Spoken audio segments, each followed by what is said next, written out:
I've not seen. Okay, now it has started. Okay, so just to be sure, welcome once again to this workshop, Design Your Year 2026. And the first thing I want us to do is to reprise this year, 2025. So let's start with the the good ones. Everybody likes to think about where they are doing good. So let's take turn to talk about what am I most proud of in 2025. So now we are reflecting on our activities for the year 2025. So what am I most proud of in year 2025?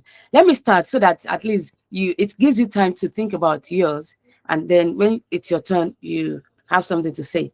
So I would say that what I'm most proud of in 2025 is graduating, getting my PhD. Because okay, I'm proud of it for so many reasons. One is the fact that um I did it. It was my desire to get a PhD, but by the time I was graduating my first degree, I didn't know how it was going to be possible because I graduated with third class. In case you are not familiar with my story, I graduated in 2010 from uh, mathematical sciences department in Federal University of Technology, Accra. I graduated with a third class, and that graduation was actually something I was also proud of because there were there were reasons that I wouldn't graduate that could make me not graduate that year. But somehow God came through and I was able to graduate with my mates, which was something I was so proud of. And so with that third class, I didn't know how I was going to be able to proceed. I tried to do PGD, and you know how it is with our country. So many reasons, so many things happened. I just couldn't do PGD. I couldn't continue. And so when I got to Japan, I tried as well. And at first, it didn't seem like it was going to be possible. But somehow, God made a way. I met somebody who shared information about a program I could apply to without. I don't have to do my program in Japanese, and I didn't have to get a professor to respond to me before applying. So that changed everything for me, and I applied. Then of course I did my masters, and then the masters after graduation, the professor who supervised my masters said she wasn't going to be able to continue onto PhD. So I was disappointed. It didn't look like the PhD was going to be possible again, but somehow God made a way. I was able to connect with another professor who I shared everything with, like all the issues that I thought could be a problem. The fact that I'm going to be living with my two children who were under 5 alone because my husband was going back to our country and I didn't have funding. My visa was expiring. So I told her everything. And she was like, yeah, come on. She took me on board and she supervised my PhD. And in fact, I saw her again in Indianapolis just last week. She was so proud. She's so proud of me. The way she introduces me to people, she talks to her mentors, the people who supervise her own PhD in the US. And she was just so proud of me. And she was saying that, oh, Margaret is my first PhD, and I'm so proud of her. She's really good. She's this, she's that. And the way she talks about me, you can see the joy, the pride in it. And I was just like, this can only be God. So the fact that I was able to graduate that PhD, like with everything that happened, I almost went back to Nigeria twice and abandoned the whole PhD thing because it didn't seem like it was going to be possible. But somehow God did it. So what I'm most proud of in 2025 is graduating my PhD in March 2025. So now, welcome. I'm going to welcome Ronke.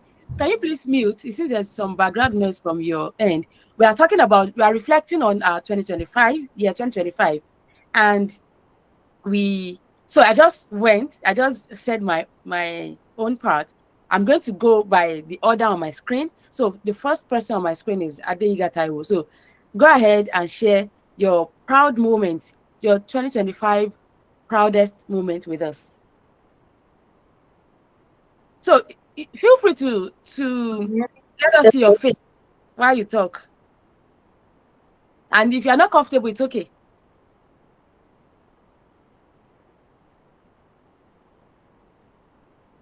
Go ahead. Taiwo, you have the floor.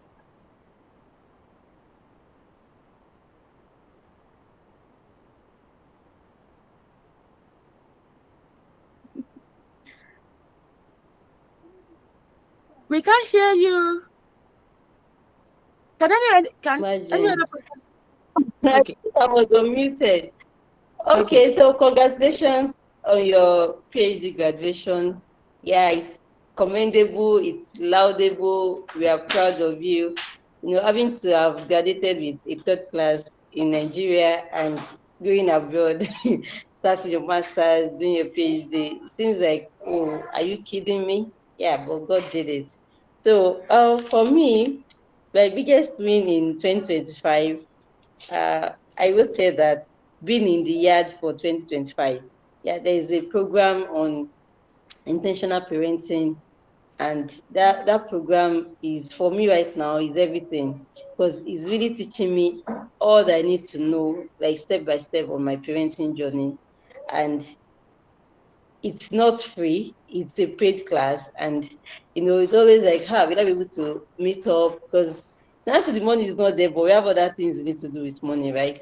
But the fact that I'm able to pay for the class, I'm able to join the program, and I'm also able to implement all that we are being taught, and they have accountability partners here and there on different things. So it's a win for me, having to be in a place of knowledge, having to learn. So that's one of my biggest win, sincerely, in 2025. And another thing why it's a win for me is it helps not just my parenting, my personal life, my marriage, every aspect of my life, even our business. We have a family business, and I've used so much knowledge I've gathered from the parenting academy, even in the business. So then the second one is seeing my son David grow up in the to be someone that is empathic, to be a boy that is empathic. You know, being an African mother that I am, I still yell, I still eat him, despite learning so much. But it's like innate, it's inborn. We just do those things without even thinking about them, right? So when I got to join the academy, I realized that if I'm just parenting unintentionally, I'm going to raise my children to be uh, children that are not empathic. Because any small thing, bah, you already you've yelled, you've done this, all that. And they to just grow up. That's what I'm hearing to them. They grow up to be like that, and the cycle continues. But with the intentional parenting, I'm able to pause, reflect, be intentional raising him. And sincerely, I'm seeing a huge difference, and that is a win for me in 2025. And also, I'm not 100% there, but I've seen changes in how I'm able to regulate my own emotions as well. And my personal development, it's different. It's not how it was in 2024. So those are my major wins in 2025. Thank you, man. Thank you, everyone. Thank you so much for sharing that. Kudos to you on the improvement. Personal development journey is a lifetime journey. So, I mean, nobody is 100% there, but we are all doing what we can. I hope we are all doing what we can to improve. So, next on my screen is Victoria Dejoke. Feel free to share your face with us while you Okay. share. Good Or afternoon, everyone. good afternoon. Go ahead.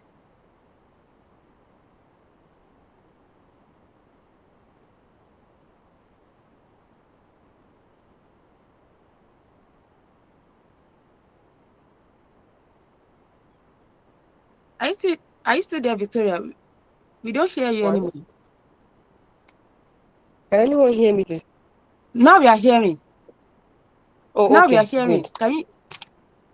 Can you hear me? Yes, I can hear you. Okay. Okay. Yeah, I said good afternoon, everyone. Good Yeah, my name afternoon. is Adejoke. Can anyone hear me? Yes. Yes, please, Okay, we can. good. Okay. So, one of my biggest wins this year is seeing my son being able to at least communicate little by little. Okay, actually, I have two children on the spectrum. One is 5 and the other one is 4. So they have developmental delay, and we've been on it for a while now. And this year the boy made huge improvement, at least He's not where we want him to be now, at least, but it's able to make certain requests, even though he's using just one word. Unlike before, that he could not even say anything, but at least now he can say the word what he wants. He can't make it in sentence, but at least he can give you the keyword. Let's say, for example, you want water. He can't say I want water, but he will say water. At least you'll be able to understand what his needs. So that is one of my biggest win this year. At least we are always striving, while we are hoping that the sister get better too. And then my second win is that I got a promotion at work this year, and that comes with a raise at least. Yeah, so that's the major two wins for my 2025. Yeah, thank you. Thank you so much for sharing. Those are huge wins right there. Wow. May the Lord continue to strengthen you. I mean, raising children is not easy. Now, add the fact that you have two children on the spectrum. Wow. Kudos to you, Mama. Well done. So now we move to Ronke Olasukomi. Go ahead and share with us what are you most proud of in 2025? Good afternoon, everyone. Good afternoon. Baton. Okay, can you hear me? Yeah, good Yeah, afternoon. I responded. Did you hear me? Yes, I did. Okay. Thank you. Yeah, I'm Ronke Adeya. My biggest win in 2025, maybe myself, you know. So, in my journey so far, I was grateful that I could just let go of the past and just accept the reality of my current situation, that I have no power to change the future or to go back to it, but just see what I can achieve. What is the struggle? The struggle is the relocation and the surprises that come in with. It's also full of surprises, so I couldn't wrap my head around it, and I was just denying myself a lot of opportunities that I think that can come to me around that period. I was just trying to deny myself. So what I was able to work on is my mindset and accept the reality of what is it is at me. So I was able to check that I was really improved very well this year due to my determination on just accept it and see what is possible. And yeah, so that is what I will first call my self development winning. It's a big one for me because I know how I struggle for it, and I know what I was able to achieve at the moment. And part of it is my business, the growth of my business. The speed was so amazing. So I I couldn't figure things out, but I knew that it was God, and the foundation is part of the mindset.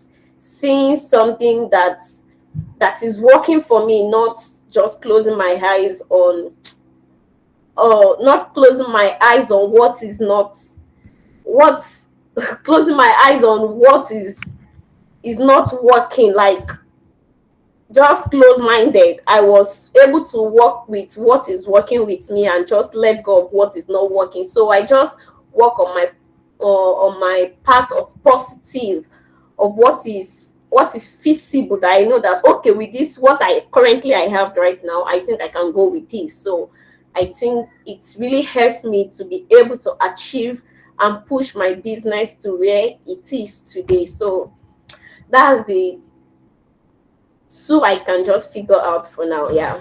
Thank you. Thank you so much for sharing. I mean, working on your mindset is a huge one because so many people are stuck because their mindset isn't helpful. So I think that is a huge one. It's something worth celebrating. So next, I'll move on to Ajishegiri Seside. That's the next person on my screen.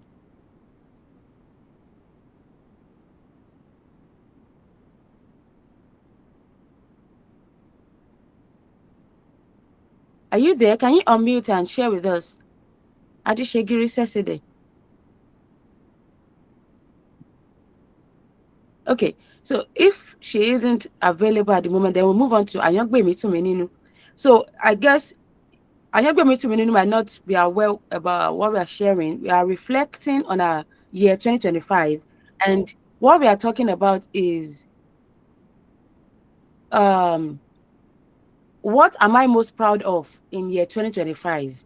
So, I think she's no longer here. I think Ayangbemi left. Okay.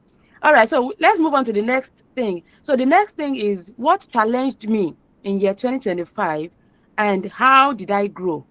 What challenged me? So in your worksheet, you see that I have what fueled me, what drained me, my biggest wins, unfinished business. We started with my biggest wins because I think that it's good to start on a huge, on a positive note, celebratory note. That helps us to break the ice and relax a bit before we start talking about difficulties.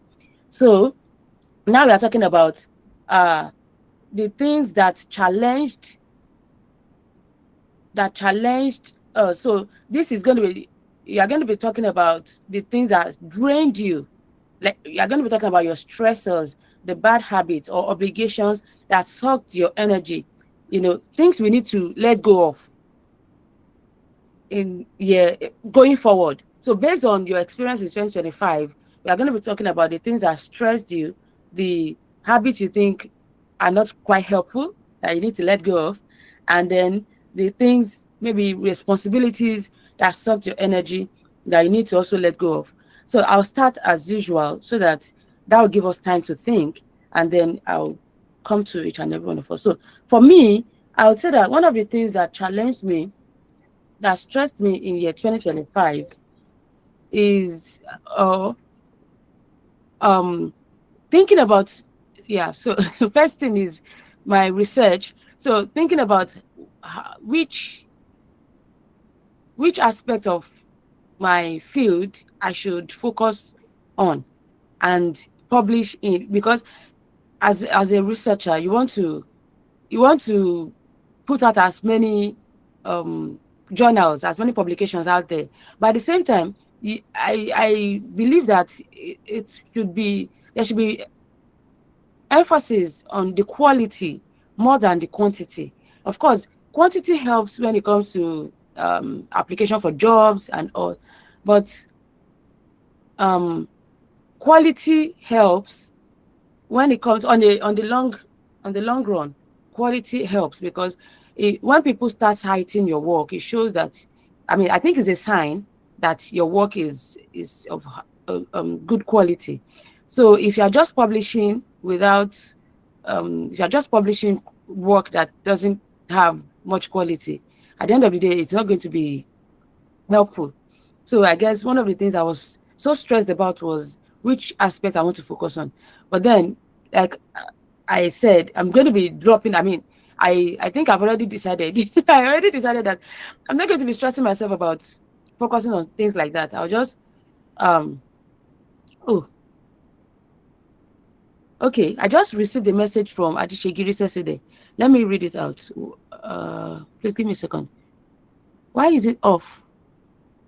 Okay, now I see. So she says, hello, ma, I'm here with you guys. Can't talk now. I'm at work. Just need to be present because I don't want to miss the section. Okay. So we understand. Because you're present, you're going to be getting the recording and that's good. Your effort is not wasted. So it's okay to listen in and just do what you can do at your place of work. I'm sure you'll find time to do your own. And as you are sharing as well, you can, note things down. I'm sure some things will come to you when you hear other people's responses. So please note them down and take the necessary action afterwards. Thank you so much for participating, even though you're at work. Okay, so as I was saying, I've already decided that I'm not going to be stressing my head about publishing. I know publishing can take time, so I'm going to let it take the course. Do what I can do and let the publication come out when it would, because I think one of the reasons I'm going to get there, because it's one of the things we're going to be sharing, the fourth part where we said unfinished business. And you then maybe you will understand what I'm trying to say. One of the reasons I was stressed is because of my goal for 2025. I wanted to have at least 2 publications this year. But I guess I was being over ambitious, because it's not that easy to come up with 2 publications. Of one, I'm not in charge of the publication process. Mine is just to write everything and send it to the journals for review. And the review process takes time. Sometimes 6 months, sometimes 9 months, sometimes a year, sometimes over a year. In fact, I remember my husband's experience. I think there was a paper that took over 2 years in the review process for it to be published. So yeah, then another thing that stresses me is not getting enough sleep. This I've been working on for a while, and I think God has been helping me. Recently I've been trying to sleep earlier than before. Yeah, so that one, um letting go of that habit, I think, is a bad habit of not sleeping early. And of course, you would understand, because I live in a time zone that is 8 hours ahead of Nigeria.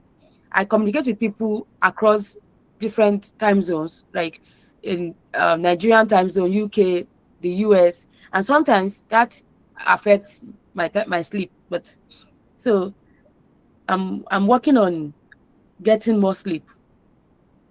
Yeah. Okay, I think that's it for me. I'll move on to Adeiga Taiwo, who is the first on my screen. Please share with us what challenged you this year. And by that, what we mean is what drained you. List the things that stressed you, or bad habits that you think you're letting go of, or you recognized in the course of the year. Maybe you have not decided to let go of them yet. And then your obligations or responsibilities that you think are draining your energy. Go ahead. Taiwo, you have the floor. All right. What drained me this year? Just like you said, sleeping late. We get to work, come back late, prepare food late, and sleep late. So, and I had to wake up early because I had to do school runs, get the children ready. So that really drained me. And if I don't sleep on time, if I'm sleeping late and I need to wake up early, definitely it's going to affect my morning routine. It's going to affect my day at work. I'm going to feel sleepy at some point. So I need to work on that. Then I think I've shared this before. uh, Having full timetable. As good as it is, like it's good to have full timetable. I have, but the ability to follow it, sometimes to implement the the full timetable. Sometimes I know that, okay, this I'm supposed to have this, but unfortunately, maybe one of the ingredients or something I'm supposed to use is not available. So I have to improvise, get something else, and to just thinking of, okay, what are we taking this morning? What are we? I'm in fact, if there's something called Association of Lazy Lazy Wives or Kitchen something something, I think I'll be their president. So that really drained me too. But this morning, I woke up, had to clean the house, wash the cat, everything. Then now comes to breakfast because I know the children will be hungry, right? I asked her, what are we eating? Then the first thing for me was to prepare oats. Now, prepare oats, I know that they'll still be hungry, but I didn't even know what to prepare. So things like that drained me. I just wish that I can have like maybe a chef or somebody that will just be in charge of food for me. And sincerely, I'm going to work on that for 2026. Maybe sorry, maybe I'm going to get somebody that will just come around, prepare it, or just handle that aspect of my life. Because right now, combining it with other things is not easy. So then, having a proper plan for my day, for my not having plans for the day. I have things to do list, right? I have a to do list. But having to follow them other things can just come up and I'm able to see through what I've written. It drains, right? Then I have goals, but sometimes that goal is not very, very effective because I didn't see them through. So listen to sometimes I'm an audit learner. I know that one. I love to listen to things. I love to just learn. But sometimes having to listen to voice notes, maybe a chat, and somebody is supposed to chat with me, and the person sending the voice note instead of just typing and just let me open my phone, see it, and move and to do other things. I have a lot of on listening to voice notes on my phone.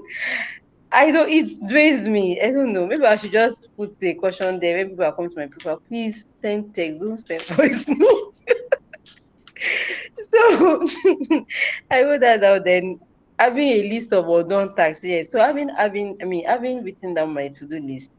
Then at the end of the day, I'm going through and I'm saying things I should have done that I was unable to do due to other pressing needs. It also drains me.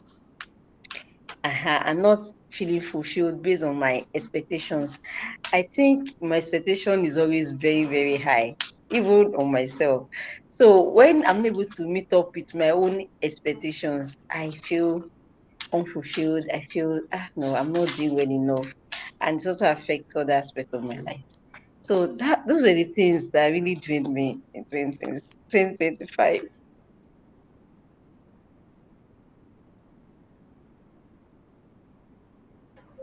Thank you so much for sharing. I can relate to the things you shared. I also have unlistened voice notes on my. In fact, I had to tell some people that please don't send me voice notes because I won't respond to you on time. If you send voice notes, it takes time for me to respond. So I can relate. Next is Ronke.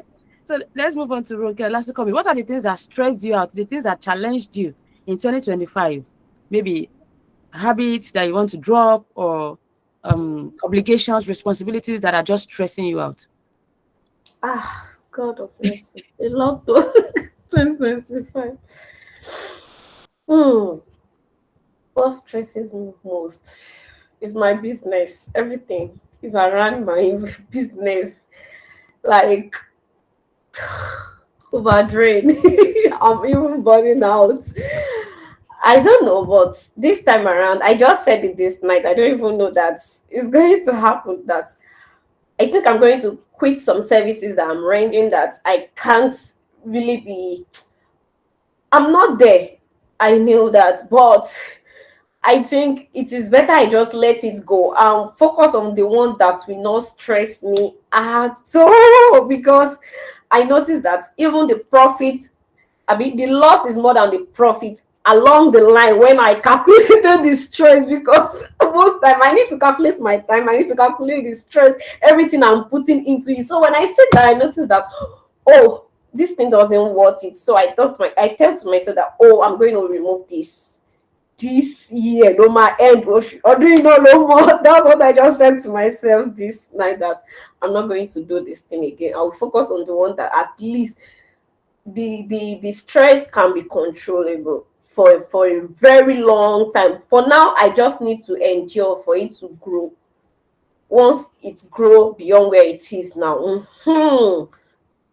peace in my. So that's what I told myself, that I'm going to focus on the one that is okay for now, that I see the main goal out of it, that is not going to stress me more. Though there is stress, is all in work, but it's not going to stress me much. And the thing is the how to fix the home, just like Mrs. Taiwo. Like, I don't know, but this time around, I've told myself that I'm not going to fight it. I'm just going to give what is available, ready made this period. This is what I wanted to do. I don't want to stress myself on cooking, tidying up. The one that I can do, I will do it. The one I cannot do, I will just let it go. 2026, I want to focus more on myself, even on the families. Just no man, nothing that will just stress me beyond what I think of, or over, like my children. I always worried on food, on what to eat. But this year, I think I was able to conquer. I want to cook jollof rice. I've already promised you yam. I've already did this. No, every morning you take oats. I will make sure there is protein, everything contain all the thing, but it will be ready made early morning. Now they are used to the food routine. If you are not eating, you are not going to eat, you are going to school like that. If it is snacks that is available in that week, that is what they are going to eat. You take, thank God our snacks here are very healthy, so I don't have any issue with that. You take yogurt, is okay. Take egg, oya ewa ma lo. Take this and that, this is what is available. Like cooking, I'm not going to stress it this week, and I've learned to boil cook now, so it has really helped me this week. I've not really stayed long, very long in the kitchen, and I've mastered how to use my microwave. If you don't want to eat, you leave it. Now I try to put some, maybe agidi, yes, let me say stubbornness. I try to put it in, because I notice that when it comes to food in my house, it stresses me a lot, and I don't want to add food to the stress that I'm already going. So I don't want to go through any extra stress when it comes to food. And I think what works for me this year, if I put more effort to it in 2026, I think I'm going to conquer the food aspect in my house. So that is my plan for 2026. And what stressed me most is feasibility in my business, and I'm still struggling with that at the moment. And the workers, I'm changing workers too much, and I think it's affecting me, taking my time to train people. After some months, you, ah, God, the stress is much. And you being the, I've told myself I'm not the CEO yet, I'm still a self-employed, because what I'm really doing in my company is just like a self-employed.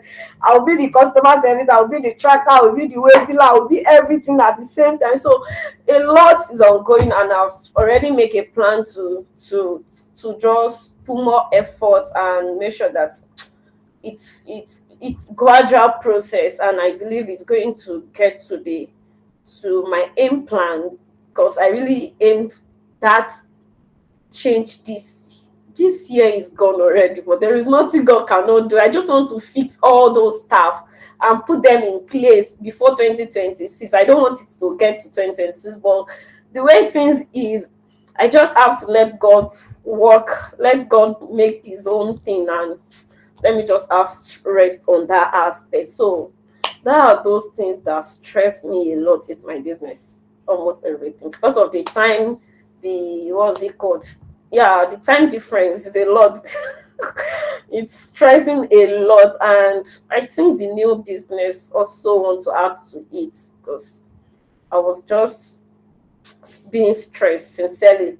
I was just burning easily. I would just break down. What's the matter? But I noticed that it's just everything that is happening around me, but I will conquer it very soon.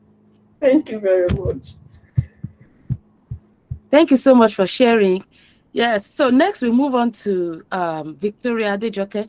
Since Adishegiri is busy, so we'll just move on to Victoria Adejoke. Please go ahead and share with us the things that stressed you out, your challenges for the year. So in the matrix, the retro matrix that I designed, it's under what drained me. Okay.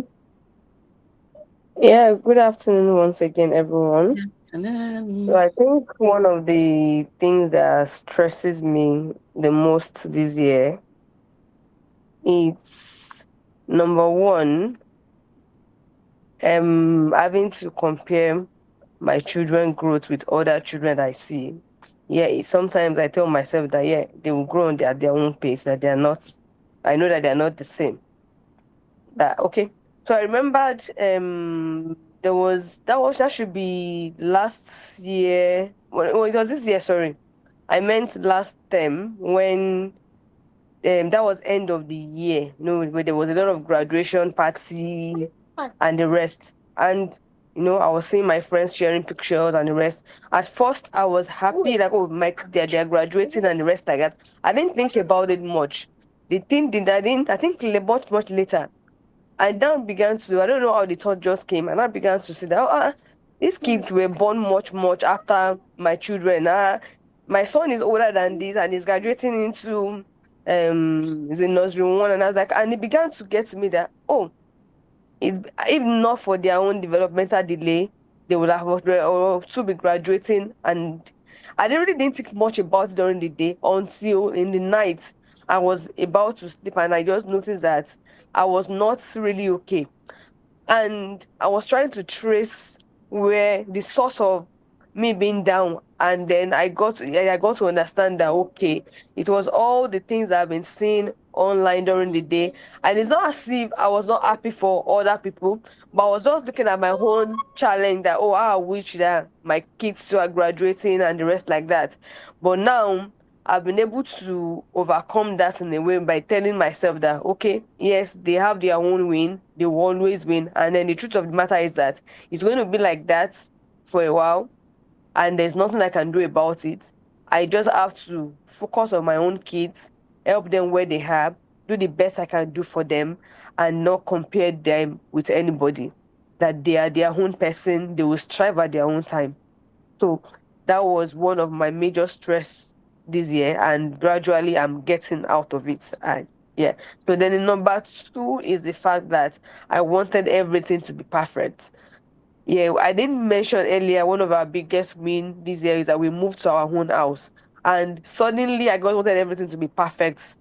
Like I wanted everything to be perfect. I want the house to be clean. I want everywhere neat and the rest like that. And I was doing too much and I needed to work.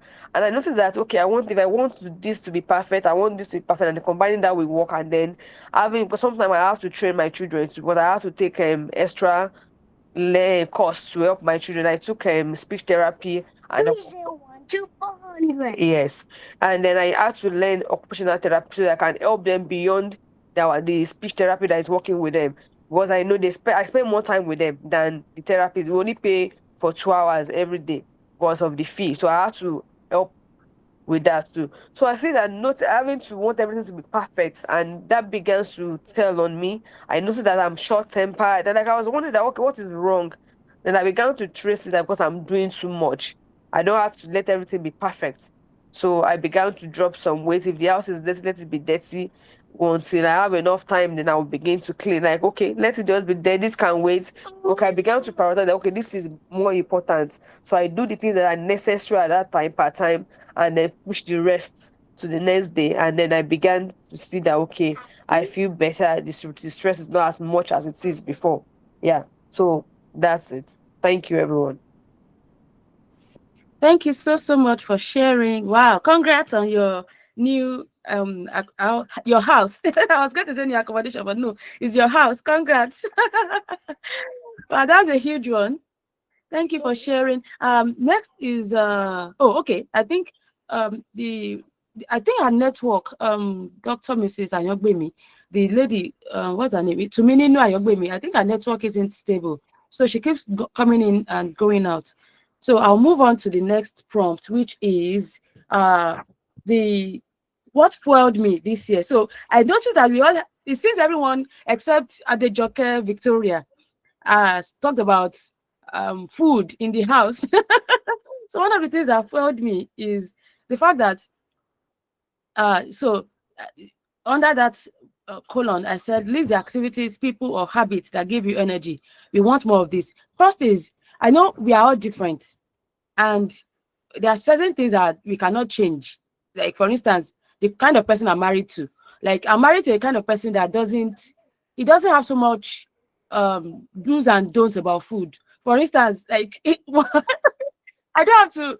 I know some people have issues like, oh, I cannot eat stale food, or you have to cook every day, or something like that. No, my husband doesn't have that kind of issues. Like whatever I give him, he eats. So that for me is a blessing, and it's one of the things that fueled me. So because when it comes to food, I also don't have energy.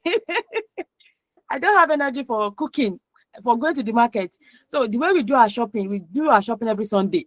We buy whatever we need, and everybody goes to the supermarket and pick whatever they need. We already know we have the things we buy every week. So for instance, breakfast, most times myself and my husband, we don't eat breakfast.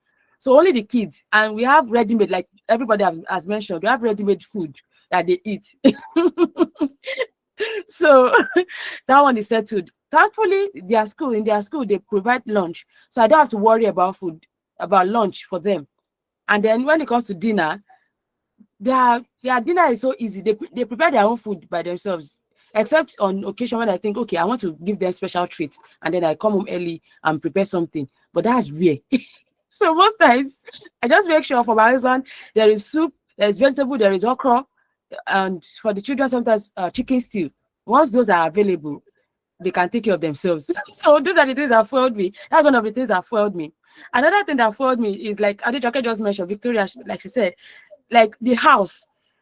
Thank God there was before I got married. Oh my goodness, I could sweep my room 10 times in a day. I'm not even kidding. Like once I notice any dirt, I'm sweeping, I'm mopping, I'm cleaning, I'm arranging. Everything must be perfect. Like I can say I'm a recovered or recovering perfectionist. So I want everything to be in order. I want things to be this and that. My sister, sometimes life is not like that though. Now that I've been, we are going to be 11 years. We are going to be celebrating our 11th wedding anniversary next month. I can tell you freely that there will be days, there will be years that you just have to close your eyes to the state of your house. See, that's the truth though. Especially when you are growing, your career is, you are trying to build your career, your children are growing, and you have things you're also doing by the side, like personal development and stuff like that. There's some things will just take the back seat. So, for instance, cleaning the house, there were times I used to clean the house maybe routinely, like maybe monthly or something. But when I didn't have the energy to do it, and other things were getting higher on the priority list, I shoved those things aside and started focusing on the things that matter. As long as everybody is okay, we are healthy, we are eating well, our clothes are clean, my sister, we are moving on. So not stressing my head about making the house perfect is one of the things that fueled me this year. So it gave me time to focus on other things that make my time more productive. So I guess I'll stop, and these are the things admit. So these are one of the things, I mean, some of the things I want to keep doing, because you notice the last line there. We want more of this in 2026. Yes, I want to keep doing them in 2026 until our situation, maybe our living situation changes and we are able to move to a bigger apartment and reorganize our stuff. For now, I'm just going to be closing my eyes. The kids will clean up as much as they can, but they can't make it like I will make it. They can't make it perfect. So, and that's okay. So for me, that's it. So the other thing about my research is one of the things that foiled me is realizing I have no control over the process of research. So letting go of control, because like I told you, I'm a recovering perfectionist. So, and one thing about perfectionists is that we want to be in control of everything. We want everything to work according to the way we think it should. And reality of life is that things don't always work according to plan. So this year, I was able to get to a point where I realized, okay, I have no control over the process of research. Sometimes things take longer than expected, and that's okay. So telling that to myself and reminding myself of that fact every day is something I think I want to keep doing in the following year. So I'll stop there and let Taiwo Adega share with us the things that fueled her in 2025, the things people. I mentioned my husband. So I think this is one of the things I don't do enough, but recently I've been doing it, is to appreciate him for the kind of person he is. So it's one of the people that followed me this year, like just being him, just not stressing my life about food, about making the house a certain way or things like that. It's something I am grateful for, and I really want that to continue in 2026. So Taiwo, go ahead, share with us the people, the habits, the things, the activities that gave you energy in 2025. All right, thank you, ma. For me, learning new knowledge, when I get to learn new things, it shows me learning about, especially subject matters that pertains to my season of life. Like lately, I've been fascinated by the brain, the neuroscience of the brain, how I'm able to learn better, how I'm able to help the children also to like benefit of sleeping early, routines and structure, things that affect the amygdala and all of that, the neuroplasticity of the brain, all those neuroscience stuff. So when I learn new things and I'm able to, make use of that knowledge immediately, it gives me energy, it fuels me. And when I listen to when I'm doing house chores, like I'm cleaning the kitchen, um I'm doing the dishes, and I'm able to listen to something, maybe listen to a webinar, listen to a podcast. It just gives me energy. Listening to songs, like I mentioned earlier, I'm auditory. I love to listen to things. That's the best way I learn. So listen, I might not look at the screen, and of course, screen time is a big deal. Trying to work on reducing screen time. So I don't need to necessarily look at my screen, but just listening to songs, gospel songs, godly songs that inspires me. And sometimes I just want to dance. I just want to play music and I just want to dance. I really want to dance and sweat it out. Yeah, so those things give me energy. Then taking breaks from my regular routines. Like sometimes instead of waking up early, taking the children to school, I just want to take a break and just stay at home and allow my husband to do school runs. Or maybe at the office, I can just call somebody that a trusted neighbor or something that can just help me with the pick up, bring them to the store for me. Why I'm not, just take breaks. Routinely take breaks. It also trails me, so I'm not under pressure. I'm not agitated, or I'm not feeling like I have to do this again. So then, um, having uncensored sessions with my accountability partners. I have two accountability partners that are also in the parenting academy with me. Two of them, one resides in Kaduna, the other resides in Lagos. The one that resides in Lagos, I've not seen her physically before, but she has proved herself to be a trusted person and somebody I can, share with my challenges. When I have such sessions with them, and it is uncensored, it is not that I'm trying to package, I'm trying to, be diplomatic, prim and proper. No, when I'm having such sessions with them, and they are giving me sometimes all I do, I tell them I just want them to listen. Like it's not like I know what to do. Sometimes you know what to do, you know how you should really tackle the situation, but you just want to rant, you just want to express yourself, you just feel like you have so much bottled in, and when you want to even journal it, you want to write it down, I not give you that. Sometimes I've written down some things, but I don't feel. I just want to talk.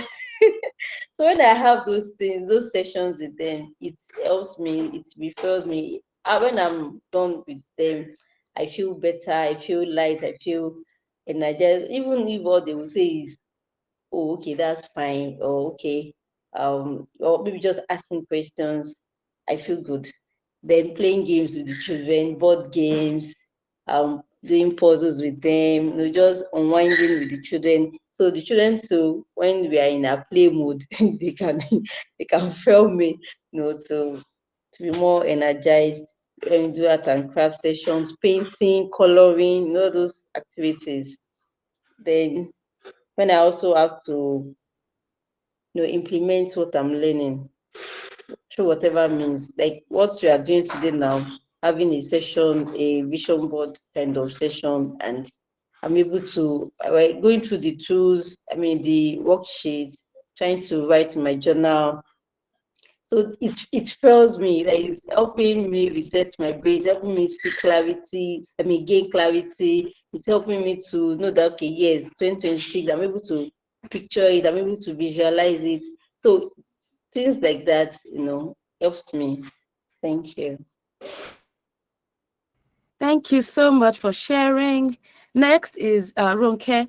Please share with us the things or people or activities or what's the other thing I mentioned there?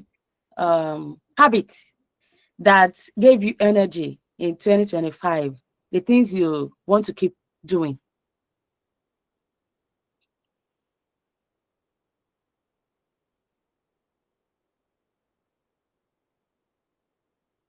Is Ronke there? Yalaje China, are you with us? Oh, I'm here, please. So you're next to share. Share with us. Okay. Sorry, I wanted to clear my nose, so I went to go and Oh, fix okay. it. We Okay. understand. Can you We are come all facing the again? I same. just heard. Oh, what was that? What was Okay. the last So line? list the activities, the people or habits that gave you Okay. energy in 2026. The things you want to keep doing. I think setting up a goals and achieve it fuels me a lot. Like, I don't know, maybe that achievement of if I can achieve this one, then I can achieve the next one. So it helps me, it fuels me a lot. What again? Maybe learning new things. I think I find joy in learning new things, or those things that I knew that I'm supposed to have learned for a very long time, and I come across it and I was able to know what the content is. So I think it fuels me a lot. So business podcast fuels me, because I think learning new things generally on that aspect fuels me. Music, it's a therapy, so it helps me a lot. And I think dancing alone, maybe when I'm going through a lot of challenges, so dancing also helps me, it fuels me. And what again? I think the habit I want to continue is setting a goal for myself. I just want to set something that's okay, a short term and a long term. I've noticed that if I didn't set it, I won't be able to look back to see if I achieve what I've always eager to achieve. So for this, I think since last year or this year, no, this year, I've been able to achieve some challenges that I put to myself, and I was able to overcome. Though I didn't do it often. Like, maybe I said 3 months. I have some, maybe one break within the challenges, and I knew that okay, I'm still building some momentum. So I knew that okay, is fine. And there are some goals that I just set it, like maybe February I will achieve it, and I noticed that I didn't achieve it at that period that I set for myself, but I achieve it. So it's part of a win-win, that okay, I should always learn to set a short-term and a long-term goal. The one I knew that with all my effort, if I put it together, I might not be able to achieve that. I should not be in a I should not pressurize myself, because it burns me out, it stresses me. So I've noticed that okay, even though if I did not finish this goal, if I didn't achieve it, I will keep doing it. I won't set another goal until I achieve it. So I want to keep that energy. I want to make sure that if I finish one goal, until then I can set another goal. And I should always set a short period of, like, procrastination. I think I was able to overcome that.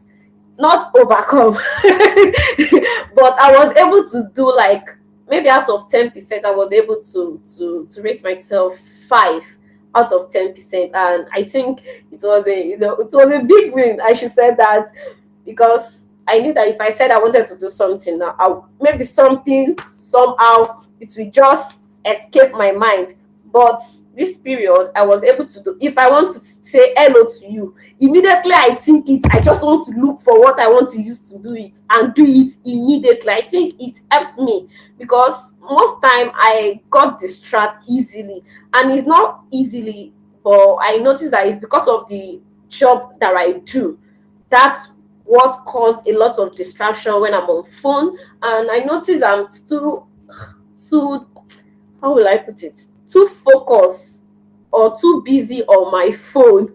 Maybe I'm addicted to my phone, but I'm trying to sit down and figure it out. Is it my phone or my business that is making these things so addicted?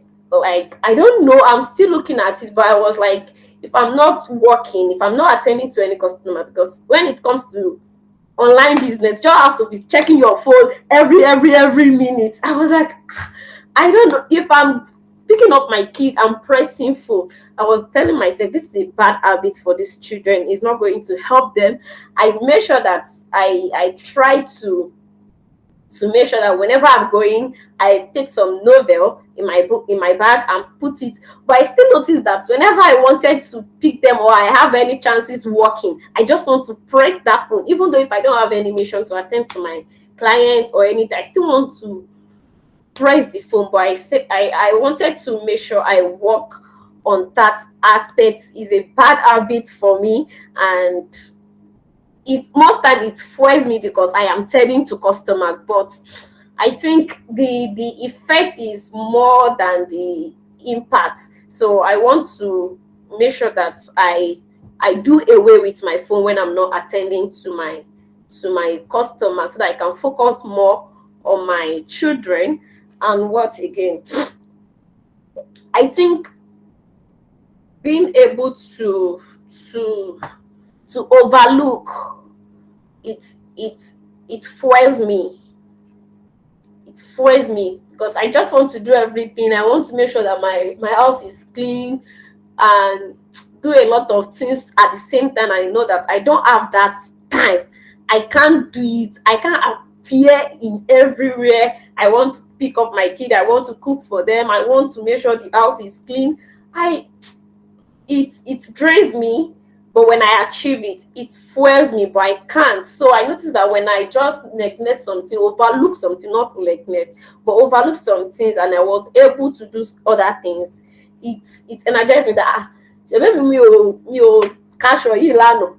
So was she but I was thinking that the effect might be too more than the good, because maybe I'm thinking I'll be over too lazy, or I don't just know, but I will figure it out along the line. What again? I think my look frees me a lot. It helps me. Yeah. When I make my hair, it helps me because I like looking good. So in this country, I noticed that I think looking good, it will always fuels me to do things, and I think that look, it helps me a lot. So that was what fuels me. Thank you so much. Welcome. Thank you so much for sharing. Next is Victoria. So Victoria Dejoke, can you please share the things that failed you this year, the people, the activities that gave you energy, the things you want to keep doing more of? Yeah, one of the things that really boosted my energy this year is exercise. I When I started, I noticed it lightens my mood and I feel better all through the day. And another thing is gratitude, focusing on the things that are working in my life.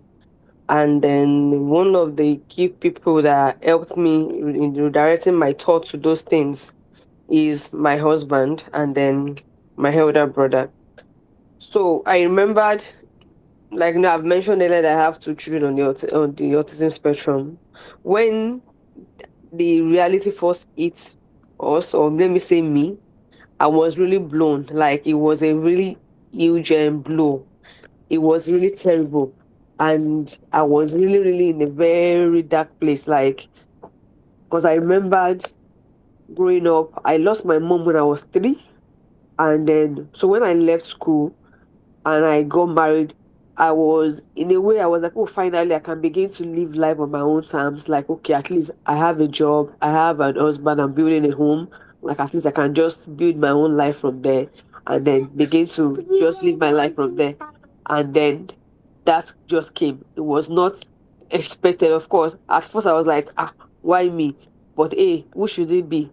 And so, so when I Do you want to? Yes, yes, that's okay. I'll talk to you. Okay, that's okay. So, Do you want to start 100? yeah, 601 to 700. Hold on, I'm in a meeting.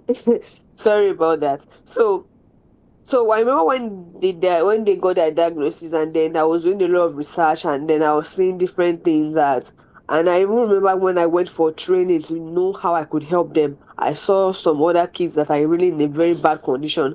I even saw two siblings as in beautiful children, but their case was the extreme. As in, I was like, oh God. And I was confused. And when I Google what a 2 year old should be able to do, what a 3 year old should be able to do, and then I see my kids, they are not there.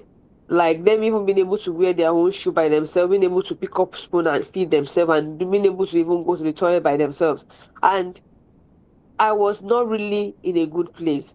And later I see that the improvement began to come. There are things that was struggle for them before, they were able to now do them. And I was not even saying those things.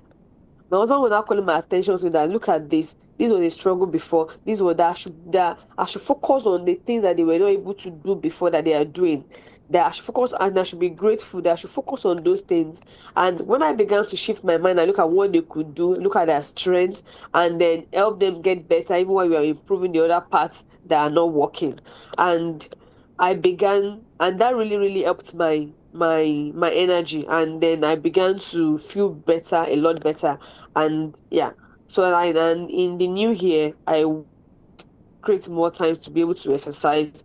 And then I want to even take it a bit further by even documenting each of those milestones that they are able to meet at their own time. And then maybe when I look back and I read, and I'll be able to say, okay, this is where we were before, and this is how far we have come. Yeah, so those are the things that I really want to, like, we will expand on in the new year too. That helps me last this year, and then I want to build more on in the new year. Thank you. Wow, thank you so, so much. Your sharing is quite inspiring. I mean, journaling is one of the things that we are going to be talking about later on in this session, because it's so, like you mentioned, it's powerful in the sense that it helps you to see where you used to be and now where you are. Because when you keep that, when you journal, yeah, it's for yourself, right? You're not planning to journal because you want to show to somebody. It's to help you appreciate your journey and to be grateful, because one of the things I do is to think about what I'm grateful for. Sometimes things might not appear like they're working, but if you can just think about something to be grateful for, even in the midst of the mess or the things that do not seem to be working, then you'd improve your mood. So I'm really glad that you figured that out, and thank you as well for sharing that with us. Next on my screen is Victoria Okewu. Now, this is the first time Victoria will be sharing with us in this session. So I just want to bring her up to speed. I'm not sure if she's aware what we are doing. So right now we are at part 1. If you downloaded your worksheet from the email, I hope this focus. Okay, it's not focusing. Anyway, if you downloaded your worksheet, you see the plan for the day. So part 1 is what we are at, and we are doing the exercise 1, retro matrix. And we've already shared what our biggest wins. We've shared what drained us. Now we are talking about what fueled us in 2025. Now, this is a reflection of this year, 2025, because we want to appraise the year. If you do not take account of where you have been or what you have been up to, going forward might be difficult. And that's the point of this first exercise. So, in a um, in a short time, maybe let's say 5 minutes at max, Victoria, can you please share with us your biggest win for 2025, your stressors, what challenged you, the things that drained you, and then what fueled you in 2025? Do you think you can do that um right now? Okay, I think she can talk. Good afternoon, everyone. Yeah, I'm sorry for coming late. I checked in earlier, but I couldn't Okay, get in. That was why I left and came back again. So I have the worksheet with me now. What good, good, for? good. Okay, from my biggest win, Yes, please. 2025. It's such a year, but my biggest win is the kind of peace I have around me and in my mind. Kind of, it's really helping me have this peace in spite of certain things that want to challenge the peace. The way I'm able to maintain, I believe, is sponsored by God. All right. So that's for me my biggest win. Then last year, towards the end, I had to leave my former workplace. So getting another one this year in March. Yeah, that's a win for me. Although it's not the kind I really want, but just being somewhere at the moment is a win for me. And then the things that drained me, there is a lot of stress from my work, and then my schedule these days, it's kind of heavy. So the routine, everyday routine keeps draining me. And then currently in Nigeria, everything happening is draining too. The negativity all around kind of gets at me at times. So it stresses me. Then bad habits. I discover I also spend a lot of time on social media, and yeah, I've worked on that a bit. Days ago I had to uninstall one the major social media platform that takes my time. I had to uninstall. Yeah. Then the things that foil me. The things that foil me, yeah, I love listening to music a lot, like so much. And I have the artists that I listen to, that the lyrics of their song used to get me. Like, I don't know if somebody understand what I'm saying. I love listening to the likes of Shola, Listen, and some others. So take time to listen. Then, apart from listening to music, I also get foiled by listening to messages. I've discovered that the more I listen to messages on the word of God or motivational talks, it kind of foils me a lot. And then when I spend time in prayer, it re-energizes me. Then I speak to people too. I have about 3 sets of people. People are my contemporary that I speak with. We talk in the group, is a safe space, I would say. I also speak with my husband. I pour out my mind when I really need to. When I'm bottling things up or things around me are getting at me, I also speak, and that foils me. Then I have my younger brother who seems to understand me too very well. I speak with him. And yeah, a senior friend now, somebody who is older also that I used to speak to. So speaking to people and the impact I've seen so far when I assist somebody to maybe do something. For example, somebody wants to write and wants to apply for something and they need my help to guide them on how to apply this and that. And I do it and it's successful. It kind of foils me. It makes me happy.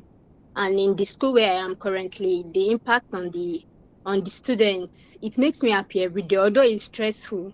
But the way they come around to say thank you, to do this, at times I will get emotional.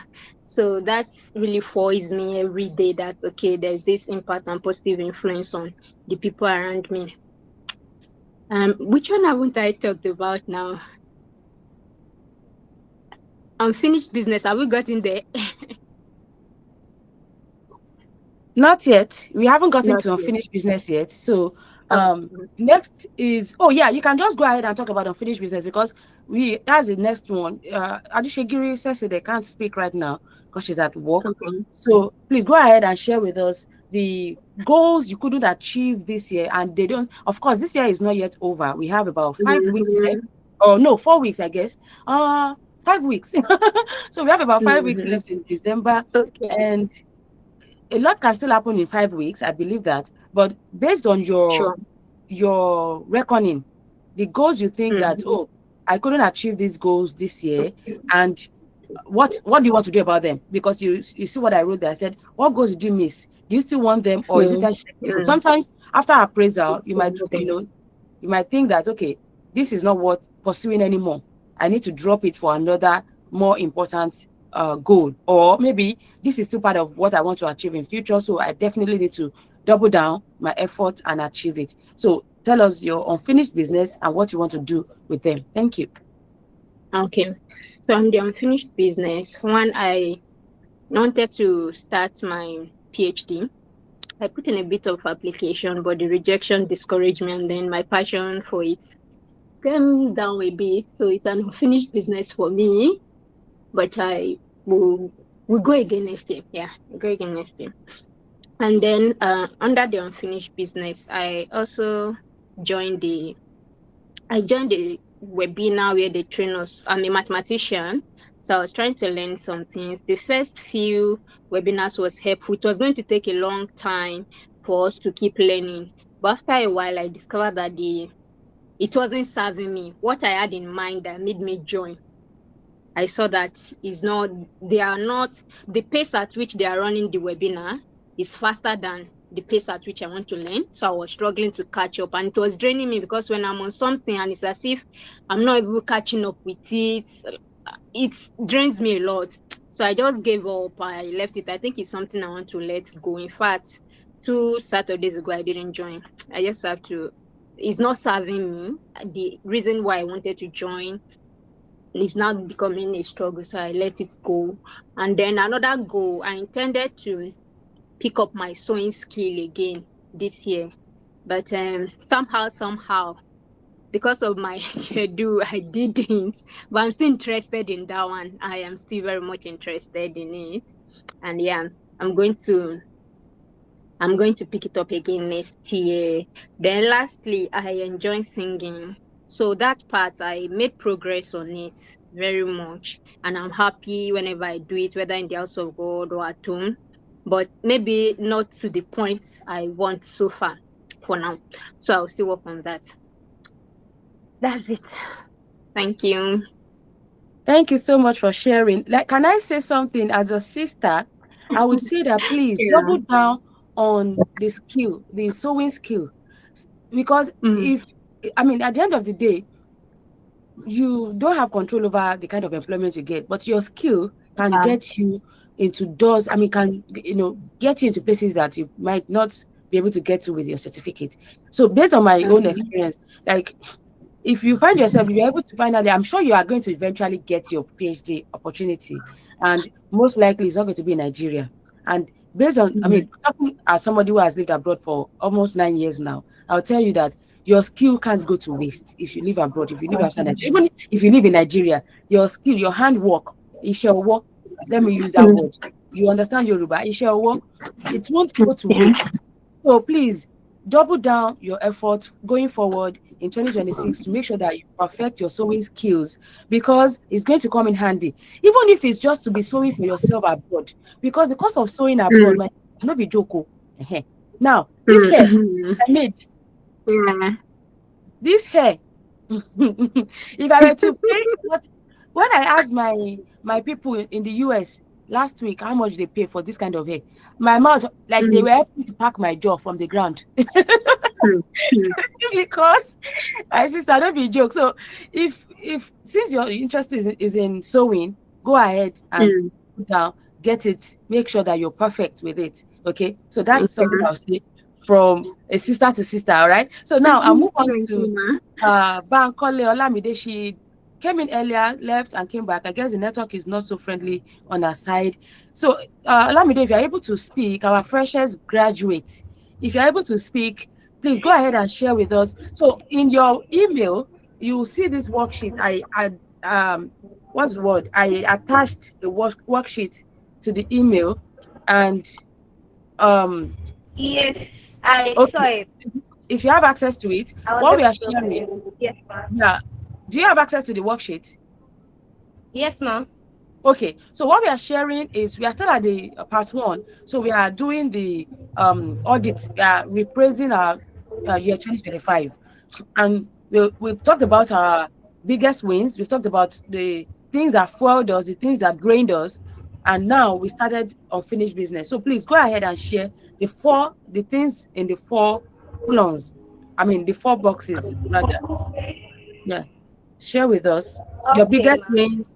Yeah, go ahead, please. Okay, I think I should start with my biggest win because it's part of the things that actually followed my 2025. It's part of the goals I wrote down for 2025, which I was able to achieve it. And before I was able to achieve it, I one of the things I had to do was I had to be persistent, consistency, and everything. So part of my wins was I was able to get the first class because I was actually struggling to do that. I knew what I started with. I knew what I was at 300 level first semester.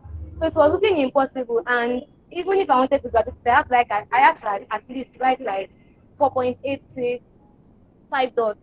So I had to set a goal for myself that okay, from 400 level second semester, I must not write anything less than a 5 dots.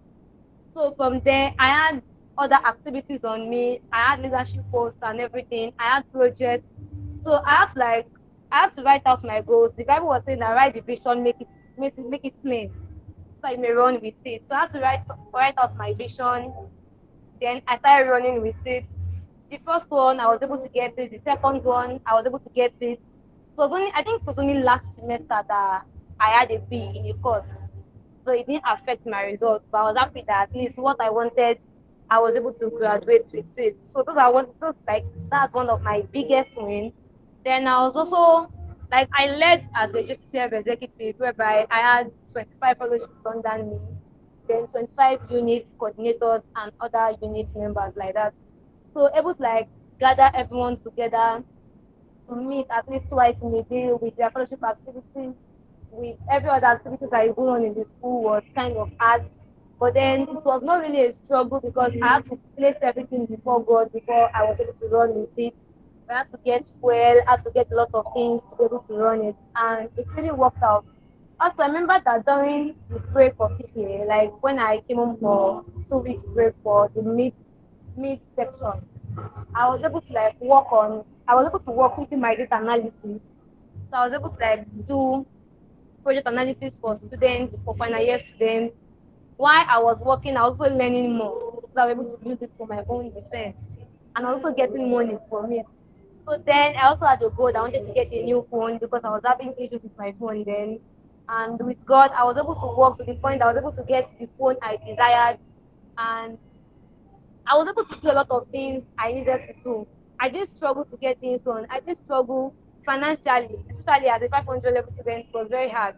Like I had a lot of things, activities and everything, and God really helped me.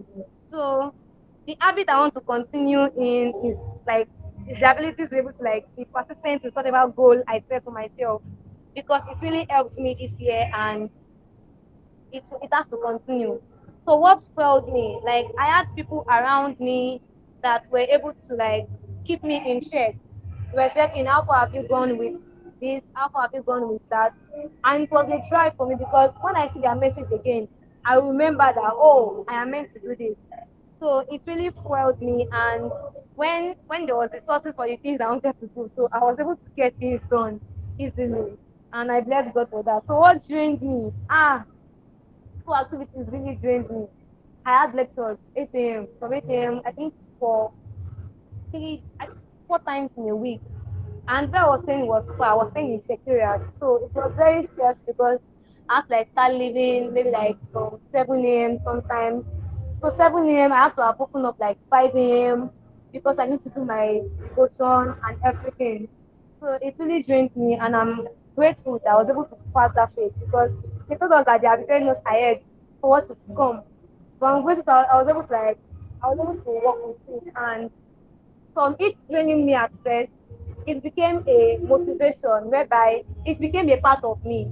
Coming home, most times I wake up by 5. I don't get struggles waking up very early again because that already became a part of me because it drained me at first and then it became a motivation.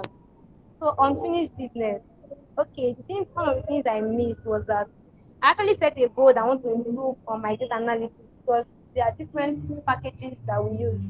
But I was not able to achieve it. The work I did, thank God it was what I knew. There was one that I think like two that came, but I couldn't do it because I'm not very conversant with that packages. So I really had issues with it, so I couldn't do it. Then I learned fashion designing, but that was during strike. But I've not really gone back. The only thing I do once in a while is when I want to sew my clothes, I just pick it up. So I'm hoping that I'll be able to like continue with and advance in it. As I'm working on my soft skills, I'll also be able to work on my physical skills. Then I also have I can play air.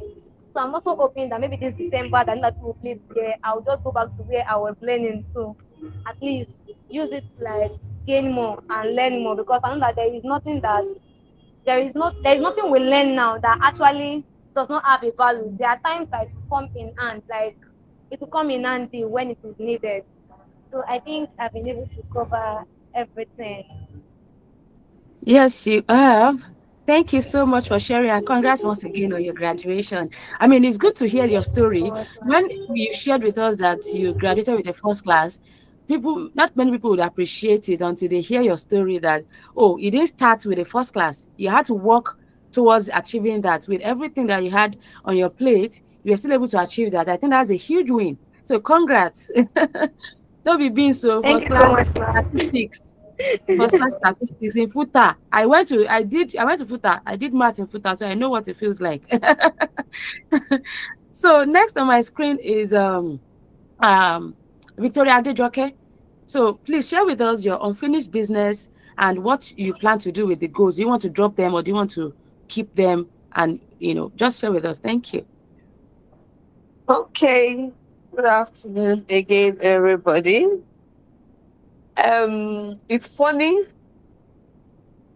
that when the year 2024 ended and we're entering 2025, I did not note down any. I did not have any goal for the year, and that was because my 2024, 2024 was very, very. I was not in a good place mentally, so I was just like, okay, let me just survive. I didn't have any documented goal for the year.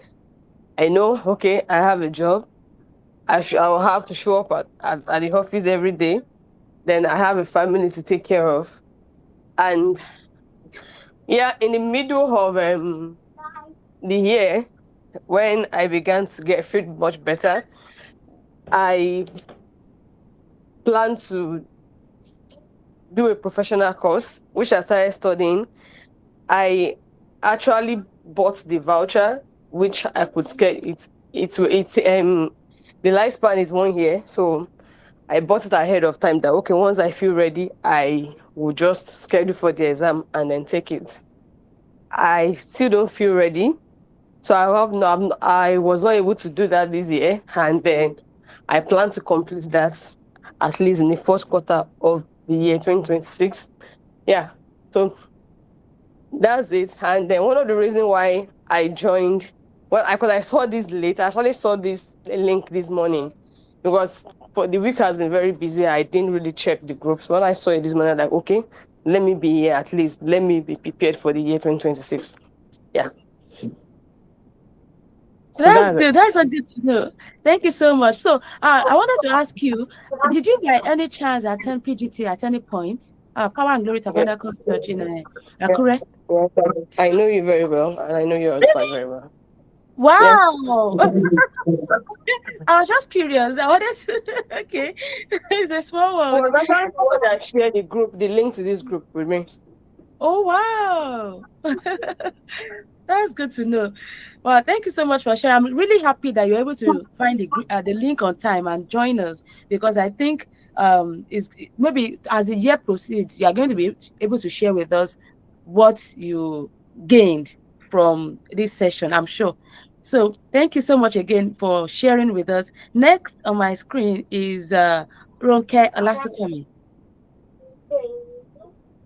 Please share with us your unfinished business for year 2025 and what you plan to do. Do you want to let go of those goals or do you have plans to, still achieve them? Okay, so mm, okay, my unfinished plans or unfinished business.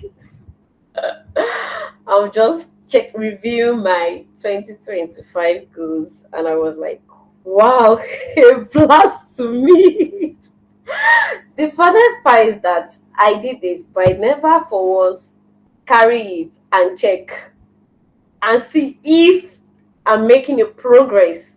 I don't know, maybe because I always have plans, I always have things to do, and I don't always go back to the one I've already wrote down or the one I thought I wanted to achieve for the year. But I check and I notice that I make a progress, and there are some that I don't even touch at all. So, number one that I wrote down is my spiritual life. I didn't do well this year as last year again, and that has really been a lot for me, and I've been fighting it. I don't know. I've been fighting it seriously. I don't want to look more desperate so that I won't attract what is not for myself. So I've been done based on my spiritual life. I've been praying that God should help me, and I haven't gone back to where I used to be, talk less of progressing. So I knew that I have to go back on that and make sure that I achieve it, because I needed to do that, and I need the success. I wanted to achieve it. The relationship with God, I really need to work on it. Like, I need to go back on track. So I couldn't get that achieved, and I need to go back to it. So one of the 2026 goal for me is that. And the unfinished businesses, my business, I set some goals that I couldn't touch at all. Like my YouTube channel, I didn't. I really want to work on creating more videos, though my time has not permit me to do some of them for now. But I think my business it needs my face, so I needed to be there. I needed to I needed to create more visibility, more awareness. If I truly eager for that visibility, people need to see my face. I need to put my face out there. So I needed to work on creating content creation, but not like people, like business content creation, and work on my YouTube channel, and able to put my knowledge together and put it somewhere or for sales or anything. But I was not able to work on that, so I need to go back to it. I wish I could, but I'm not sure it's going to be possible for 2026, because I've already have something else to work on. But it's one of the goal that I think I need to revisit. Number two is my website. I couldn't achieve that this year, so I need to go back to it. And saving money, I couldn't achieve that this year as well. I needed to work on it. I think I do need to, but I stopped along the line. So I needed to be serious about that. Very take it serious by next year, by God grace. So I need to go back to it. And traveling. Oh, I work on it, but I don't want to force it. I don't want to force it. So I knew that when it is time for it, I will do it. I really want to travel, and I will have to proceed again. Like, we go again next year by God grace. I will try to work on that. And what again? Networking is one of the things that I needed to work on next year. I didn't touch it, maybe because of my business take much of my time. I focused much, so I needed to go away out of my business. Not totally go away, but I should able to differentiate time for business and time for myself. So that is what I will be working on by next year, and able to network. I think I did well. Networking is part of me coming to RGF. So I think it's convenient for me. I do networking, but my networking is very poor comparing to I'm a shy person. I don't used to talk, but since I determined to network more, I think I improved a little bit this year. But I really want to keep doing that, keep showing up, and make sure I just grow. So the networking is part of what I'll be keep doing next year by God grace. So I think that is that for now. Thank you. Thank you very much for sharing. Um, so I wanted to say something. You mentioned your one of the goals that you couldn't achieve this year is about your spiritual life, and you talked about going back to how things used to be and then moving, progressing. Now the Bible says that forget the former things. The thing is this: what we live in phases. Life is in phases. As a single lady, there were things that were easy for you to do, but now your life situation is different. You are no longer single. Excuse me, please give me a second.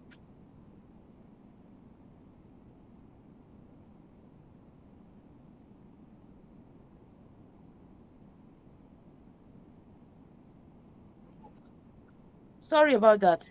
So the point is this: you are now married, you have your responsibility to your husband, to your children, you have a business. I'm sure as a single lady, you had other things that you were doing. Still, you had enough time to yourself. You were not living with other people. Probably you were living by yourself, and you had a lot of things that you were doing. The point I'm trying to make is this: don't long for the things that you used to do. Rather, long for a new relationship with God.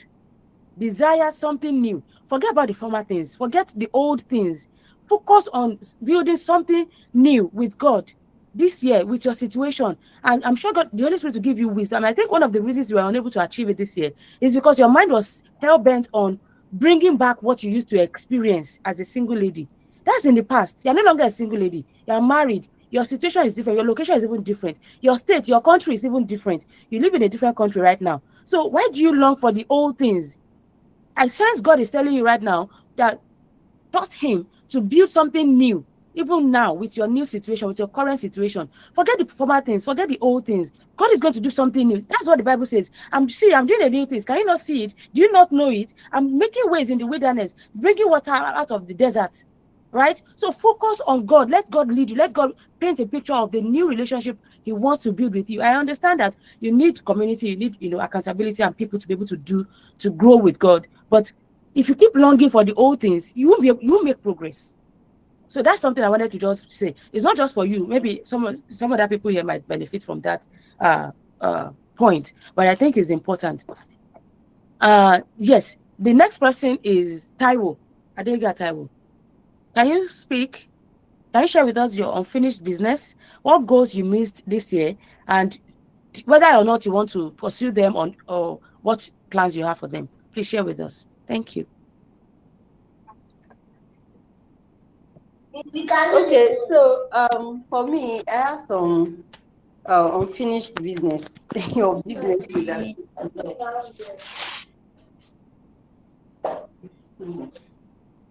Okay, so I have some written down. I'll just read from there. So one of them is I intended to budget monthly, like make plans for myself, have monthly budgets, not just spend because the money is available, so because I need to buy at the time. So, and why I need to go back to this is to model to the children. Now the children are growing, they see us buy things, they see us go to the market, but they need to also understand how these things work. So there was a time I was intentional about it, but along the line I got distracted or because there was no structure. Yeah, there was no proper structure for it. I couldn't continue. So I need to go back to that. Then the next one is my nutrition class. The next one is my nutrition class. I register for it. I'm always registering. Go help me. I'm always registering for the class. But because it's on Telegram, excuse me, because it's on Telegram, I'm not able to follow it. I'm used to WhatsApp. I think it's a business I need to go back to because I've learned so much from that nutrition class. And so that's just one of the things that I need to go back to. Then writing SOP for myself and the children. SOP is what do they call it now? SOP for doing things, standard operating Statement of procedures. purpose. So Okay. I'm not stating on purpose or standard operating procedures in this context. So like I need to write some things down for me. Why I need to do that first for myself is so as to model, because modeling is important in parenting. So once they say, okay, mommy too has it, not that I know it now, I can do this. So I need to be more intentional about that. Um, I started, that's why it is part of my unfinished business. I started, but I've not been consistent with it. So, baking, cleaning their rooms and all of that. So just have it written down and pasted. Yeah, most I just write in the book and I just close the book. But now I need to be intentional about writing and pasting it so that they can see. Write the vision, make it plain. So when they see it, they will run. Then another unfinished business is hair making. Yeah, I know how to make hair. I've learned if I have certificate. I have certificate in hair making, but I've not been practicing. And one thing that really discouraged me was my dear daughter. She doesn't want to plait her hair. Each time we touch her hair, she just start giving me attitude. She starts to cry. It hurts her scalp. There was a time I just cut off the damn hair, like cut it off. Then later, her daddy intervened. I had to look like a boy. I still make her hair and all of that. She started going to the salon. The fact that I had to take my daughter to the salon, when it's not like making one big hair like that, it's something I supposed to do, just weave her hair, but she wouldn't allow me. So, but no, listening to you tell us why we need to pay attention to our skills. So that is a business I need to go back to. I need to sharpen it and practice more. Even if she's not going to allow me to use her head and her scalp, I'm going to get a baby head. I'm going to get a baby head, a mannequin, or what do they call that thing? So I can just practice more.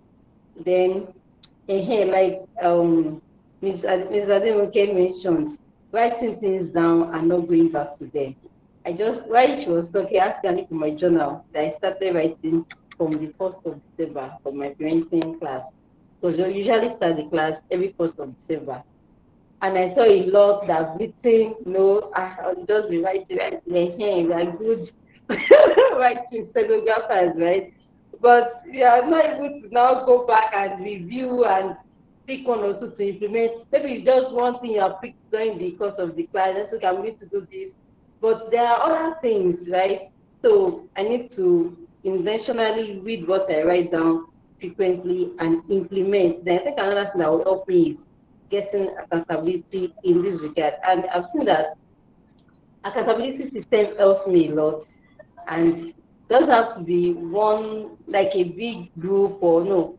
I can have right now I have different accountability partners for different things. And I think I personally think it makes sense. So I know that when it comes to let's say my nutrition, I know where to go. When it comes to my parenting, I know where to go. When it comes to my personal development, I know who to talk to. Now when it comes to implementing what I write, like journaling and all of that, I also know who is going to hold me accountable in that regard. Yeah, thank you.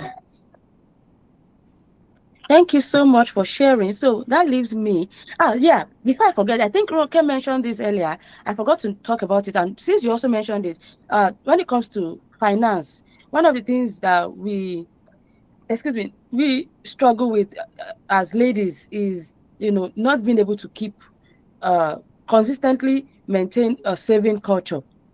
One of the things that I'm glad I was able to achieve this year was being able to consistently save uh, from January to up until December, because I already um, made my December contribution. So how I did it was I joined a group that held me accountable. So if anybody is interested, I can share the link with you so you can join as well. And join. You don't have to save 1 million like I did, but you can save maybe start with whatever you have, whatever you can afford. The only point is that don't go less than how much you saved previous month. So for instance, if you start saving in January and you start with 5,000 naira, by February, don't save 3,000. Maintain 5,000 at least, or increase it to 5,005. So that's just the only clause. But when it comes to consistency, that group held me accountable, and it's really helpful. Something I thought to share with everybody. So for me, unfinished business, yes, I also have them. I have some goals I wrote down that I couldn't achieve, and one of them is publishing. Like I mentioned earlier, I wanted to publish 2 articles this year. I know that a lot can still happen in 4 weeks. I can still complete my manuscript and send it to the journal, and hope that and at least get it off my desk. So that's one. But of course, I'm not letting go of the goal. Is doable. I'm still it's part of one requirement for building my career. So I need to publish. The second thing would be what this year. What was it I was supposed to do? Yeah, I was supposed to participate in another professional association. So my research interest is interdisciplinary, meaning that I belong to maybe multiple research fields. So on the one hand, there is a non-profit organization, which is the one I've been quite active in. The second is the sociological theory aspect. I've not been active. So my plan for the year was to present at least one conference that is organized by that sociological association. But I wasn't able to do that this year because of money. Hopefully, I can do that next year. I just submitted an application to a conference just yesterday. So I hope my application is accepted and I'm able to attend the conference and participate. I think that would be it for my unfinished business. So, and that brings us to the end of part one. Thank you all for participating in part one. Now we go to the big picture, which is the Vision 2026. So now I would want us to do this activity together. Please bear with me. I know you might have your misgivings or whatever it is, but please bear with me and do this with me together. Imagine it's December 2026 right now. Imagine it is December 2026, maybe December 31st. What does a great year look like for you? Just pause, close your eyes if you want to, if you can, and imagine. So by December 2026, December 31st, 2026, and you are reflecting on a great year, like this year is a great year, what will that look like? What are the reasons that will make 2026 a great year for you? I want you to imagine that right now. And while you imagine, what's one word that would capture that feeling, that understanding, or that realization that you have had a great 2026? What word can you use to describe your feeling that, oh, thank God I had a great year. This year was what's that word? Think about it. Because that's what this session is about now. So for me, let me think about, I think I would say that it will be 2026 December would be, 2026 would be a great year for me if we have expanded as a family, like the year of expansion for us. Now, in living space, in our careers, in different aspects, achievements in different aspects of life. That would be the word for me, the year of expansion. Yeah. So now I'll go back to Taiwo and go with everybody like that. So, Taiwo, have you done your exercise? Have you imagined the year 2026? And what's that word for you? And it's okay if you don't want to share. It's going to be. So if it's it's going to your be turn, my year of growth. Year of growth. Growth. Exactly. Yeah. Thank you. So I was going to look back and say I. Great. Thank you so much for sharing that. Olamide, do you want to share with us? And if it gets your turn and you don't want to share, you feel like you're not ready to share, please feel free to say you pass. And there's no problem at all. So Olamide, do you want to share with us?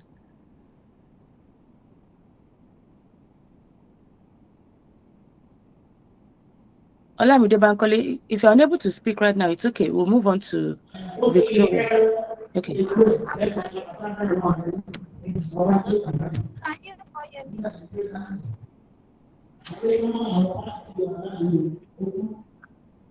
Hello, ma.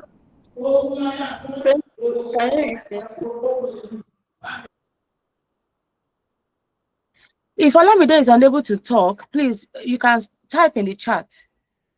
Hello, ma. Okay, now we hear you clearly. Okay. Sorry, I have to leave where I was. So 2026. I'm not trying to use a word to capture it, but I'll call it Year of more achievements.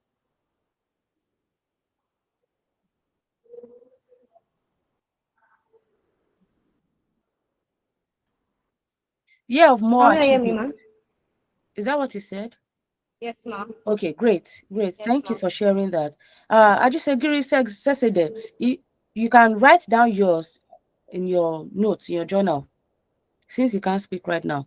Then we move to Okewo Victoria.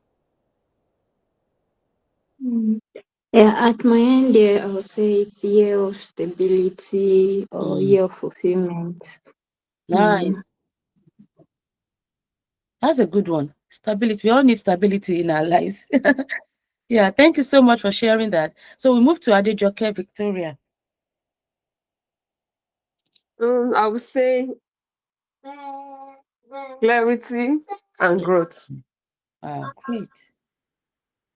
Great. Thank you so much for sharing that. Now we move to Ronke Adioya.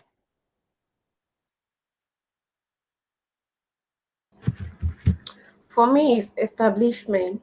Nice. Wow, this is good. Everybody, I like everybody's creativity. Wow. Okay. Now the next exercise is still part of the visioning. Yeah, 2026 visioning. And this exercise is important because most times we have this vague expectation for our lives. For instance, Roka mentioned that she wanted to travel this year, but somehow it didn't happen. Maybe it might happen in 2026 if she is able to do this next exercise. Some of us have these dreams of, oh, someday I'll be able to do this, someday I'll be able to do that. But the truth of the matter is that if we have these vague expectations or vague ideas or vague dreams, they end up becoming dreams, wishes, without coming to reality because we do not set a tangible goal of making them a reality. And this is what I mean. We live our lives on average Tuesdays. This is just the way I see it, right? But it could be average Wednesday, it could be average Thursday, just on the average days, right? Is exactly what I'm trying to say. So in this next exercise, I want us to describe right now, based on your current situation and present state. Describe what your ideal average day looks like in present tense. So, for instance, I've given some cues on the second page. I said, so in the morning, how do you wake up? When you wake up, what's the first thing you do? So, for instance, do you wake up by alarm or you just wake up when you wake up? Or do you wake up refreshed, waking up refreshed, or wake up? For instance, I remember Adejoke said she does exercises. So maybe you wake up, you do your exercise. What's the first thing you do when you wake up? So that's morning, write it. I wake up at whatever time, refreshed. I wake up tired, hungover. I hope nobody's hungover. Nobody wakes up hungover here. And then the first thing I do is go to the restroom, use the bathroom, or drink hot water. For me, I'd like to drink warm water when I wake up early in the morning. And then spend time doing my morning devotion. And then your work day, how do you feel while working? Who are you interacting with? No, now you don't have to write every single activity, but how do you feel while working? Do you feel like, oh, I'm happy with my job? This kind of work I really wanted to do. Or who you are interacting with? Do you interact with people that bring out the best in you? And then the evening, how do you disconnect from work and relax? For instance, oh, I go to social media, maybe Facebook. I hope Victoria didn't delete Facebook. She said she just recently deleted an app that was taking her time. So maybe check Facebook, try to catch up and relax scrolling on Facebook, and then, or maybe watch movies or watch a TV series rather. So it doesn't have to be in details like that, but just write them in snapshots. Doing this is going to help you take a look at your average day, and then you can see the little pockets of time that you can take advantage of so that you can intentionally plan the goals you want to achieve with those time. Because one of the common um, excuses people give is, I don't have time. So to help us get the time to achieve our goals is the reason we are doing this average Tuesday reprisal. So just a snapshot of what you do. And then we are going to be writing the strategy for getting our goals achieved in 2026. So right now, feel free to write them down. Even if you don't have your sheet printed out, you could you can follow the e-version on your phone and then write down on your notes, on your notepad, your journals. And then we move to the part 3. So should I give us a little bit of time, maybe 1 to 2 minutes to write down? What do you think?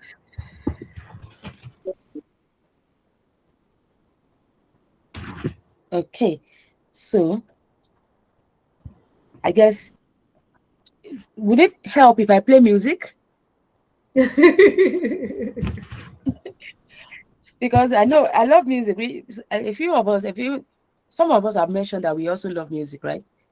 So maybe playing music while we write might help.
Sorry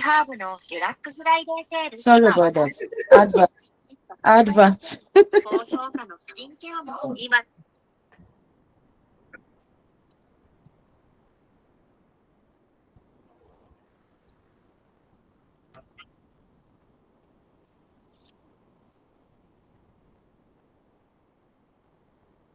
I love you, Lord,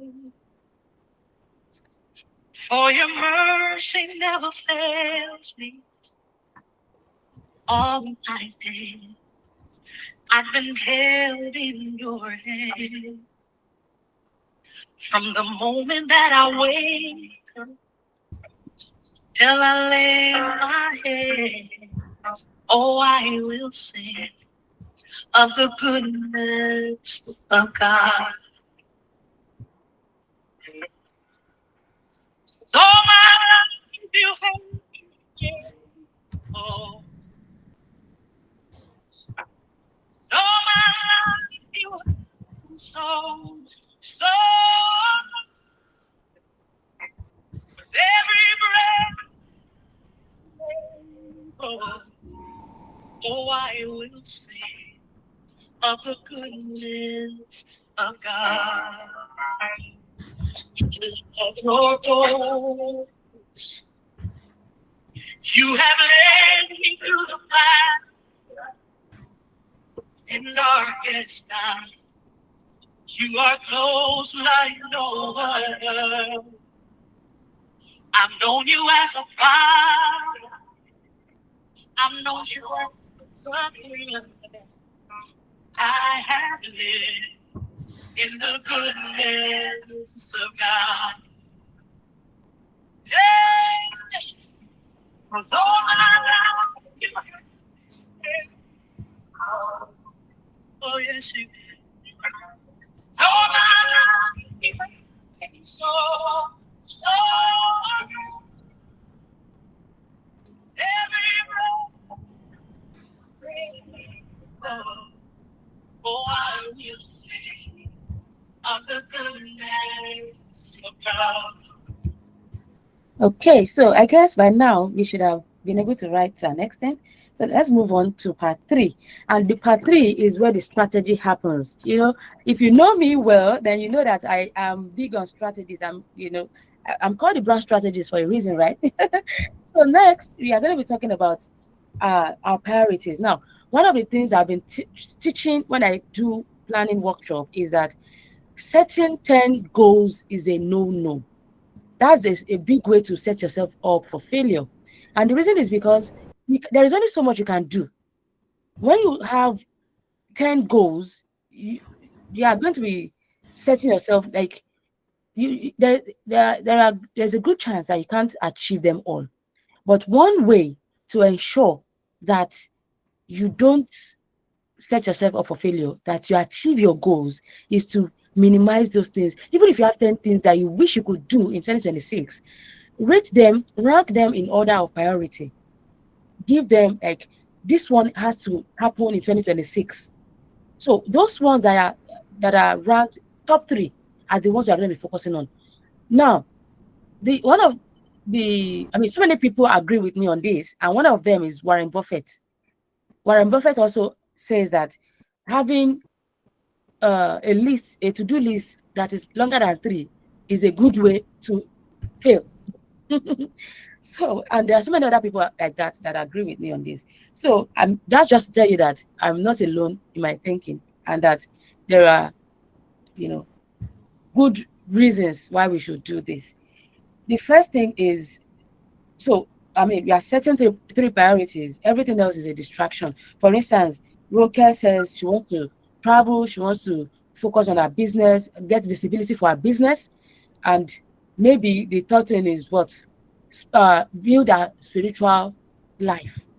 Now, if for her the spiritual life is one on the priority, now, this is just an example. I'm not saying you should use these examples, right? I'm just using you as an example. I'm sorry I'm using you, but you are number one on my screen right now. so, so write down your first priority, which is maybe build my spiritual life. Why does it matter that you build your spiritual life? Why? Write it down. And what specifically will you do to do that weekly, every week? So, do you want to read the Bible by yourself or with somebody, or you want to pray for 30 minutes, or you want to fast for until maybe 3 or 6 p.m. or 12, or whatever it is, weekly? Write something down right now to help you achieve that goal every week. Otherwise, you won't be able to do it. And then same for number two, goal number two. So let's say goal number two is to travel. What do I need to do? Why do I need to travel? Where do I even want to go? Maybe you want to travel to China because you're allergic to China. Okay. So why does it matter that I travel to China? Write it down. Right? Because if the why is not known, the goal will most likely be will most likely be unachievable. Okay. Now, the process. Now, what does it take to travel to China? Maybe beef up my account, because you need statement of account to apply for visa. Okay. Visa application, whatever. Write the process. Okay. Now, goal number three. Maybe goal number three is what? Visibility for my business. Get visibility for my business. Why? Why does it matter to get visibility for your business? Write the why. And then the process. What do I need to do to achieve this? You mentioned networking earlier. Maybe this is a good time to bring that in, right? But now, these are just me giving examples. You know what are the things that are most important for you to achieve in 2026. And please go ahead, write them one after the other. Write the why, write the process, and we'll move on to part four. So as we write, I'll keep playing music, and then give us time to write. Maybe this one, how many minutes? 3 minutes? Will 3 minutes be enough? I guess 3 minutes should be enough. Okay, so I'll give us 3 minutes. Your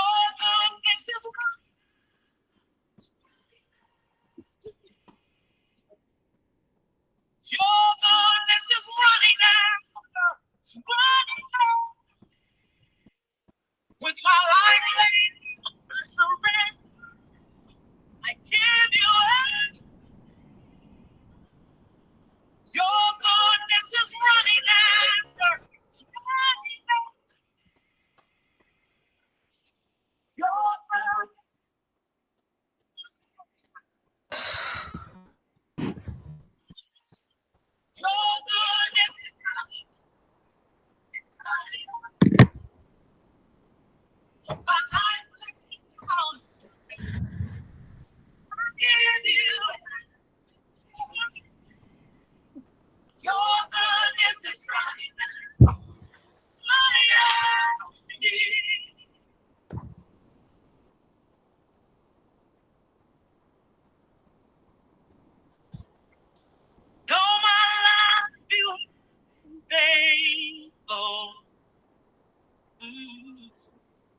No, my life was so good.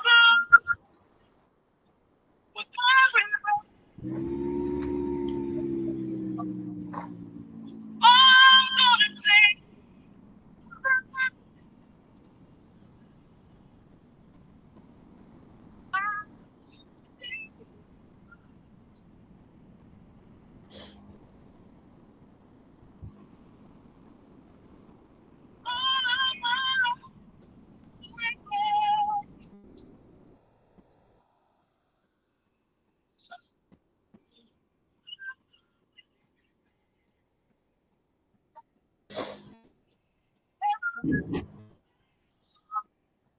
I'm gonna say,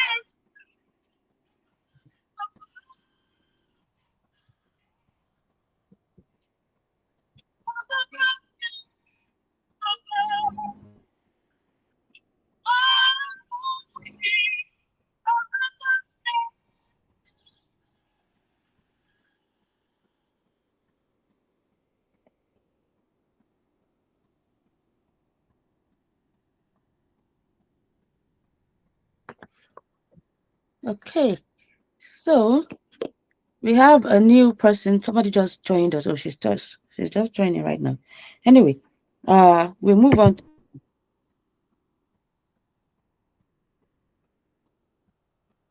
I hope I'm giving us enough time to write. Before we move on, I wanted to say that one of the bonus, yeah, this is a bonus for us. I didn't include it in this particular one worksheet, but this is something that will be useful. So under each after the process, can you write who can support me for each goal, right? Who can support me to achieve this goal? You don't have to write to achieve this goal, but who can support me? And then um helpful resources or habits that you need to create or get. So same for each goal. So for goal one, who can support me? For goal two, who can support me? For goal three, who can support me? And think about who can support you to achieve that goal. That person, you are going to be reaching out to them afterwards, and you're going to be sharing the reason why you're reaching out to them with them. So that's something I learned, and it has been helpful for me. I think it will be helpful for everyone as well. So if I Sorry, have, oh, please go ahead. you said helpful resourceful resources and what? Okay, helpful resources and habits. So, Okay, for okay, thank instance, yes, thank you. So, gift Taiwo, I believe that is Moyolua. Is that Moyolua? Yes, ma. Okay. So, if you check your email, you have a worksheet in your email. There's a worksheet. Yes, ma. That's what we are following. We are right now on the page 2. We are almost wrapping up part 3, the big 3 strategy. So we've reflected on our 2025. We've talked about uh goal vision for 2026 and what a great year would look like for us, and we've written down what an average day looks like. The reason for writing the average day thing is to help us really think about how we are spending our time and how we can make time for the things that really matter for us. So now we are at the part 3. So if you haven't printed out your own worksheet, you can write down in your journal your goal one. What's your number one goal? Now these are for you. If you are comfortable sharing with your uh I mean, at the end of the day, we'll get there. We are going to get there, but we are not going to be sharing now because we are mindful of our time. So write your goal, 3 goals. If you have 10 goals, you are going to be wasting your time. Prioritize those 10 goals. I'm now addressing Moyi because she wasn't here when I said this earlier. Prioritize those goals and pick the top 3. So the top 3 are going to be your goals that you are going to focus on in year 2026. Those are the things that you know that definitely I have to achieve in 2026. Okay. So write the reason that goal matters to you. Why does it matter that you achieve this goal? And then write the process. What specifically will you do to ensure that you achieve this goal weekly? So you have to write the steps you're going to be taking weekly so that you don't wait until December before you think about the goal. from January, even from December now, you start acting weekly on your goals. And then same for goal 2, same for goal 3. Now I said, right, who can support me for each of those goals? Who can support me? So that will help you to think about the person to connect with, so that your journey on achieving this goal is easier. Okay. So now, with that done, we'll move on to part 4, which is the pre-mortem. Pre-mortem. We are all familiar with post-mortem, right? Post-mortem is after somebody dies, they go into the body, they try to figure out the cause of death. Now, many people do that when after a business fails. In fact, not everybody examines why their business fails. Some people just cry, cry, cry, and move on. But many people actually think about, why did this business fail? But rather than waiting for the business to fail, rather than waiting for December 2026 to think about why we didn't achieve our goals, why not determine before 2026 how to make sure that this goal is fail proof, meaning that no matter what happens in 2026, we are going to be working on achieving our goals. That is what this next part is about. And the reason is because at the beginning of a thing, when you're about to start something, many people are optimistic. In fact, they are overly optimistic about their ability to achieve their goals. And so they write huge things, they say so many things that are not feasible. So optimism is good, but it's also good to balance things with realism. So realism finishes goal. Optimism starts projects, realism finishes them. Let's predict where you might stumble and build a plan around that right now. So this is one way to do that. One way to do that is the if-then protocol. So with the if-then protocol, this is how it works. If I feel too tired to work on my goal after work, then I will dash dash dash, meaning that you come up with something that you would do instead. For instance, let's say that one of your goals is let's say I'm going back to Ronke. I'm sorry, Ronke, I'm using you as example, but I'm going back to Ronke. So let's say one of your goals is to build your spiritual life in 2026. And one way you have written that you're going to do that is to pray at least 30 minutes every day. So let's say that so to do the if-then protocol, if I feel too tired to pray for 30 minutes at the end of the day, then I will just pray for 5 minutes instead. So that's a good way to do the if-then protocol.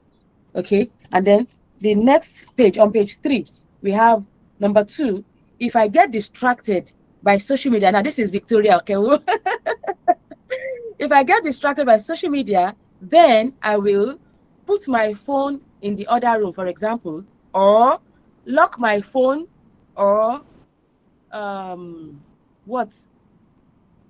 Come up with whatever it is. No, uninstall. or uninstall, okay, or Uninstall uninstall the uninstall the app. That's an extreme thing, though. But if that works for you, why not? Go ahead and uninstall. Oh, somebody says I have to run now. Choir rehearsals in a few minutes. Okay. That's okay. that's a good career. Yeah.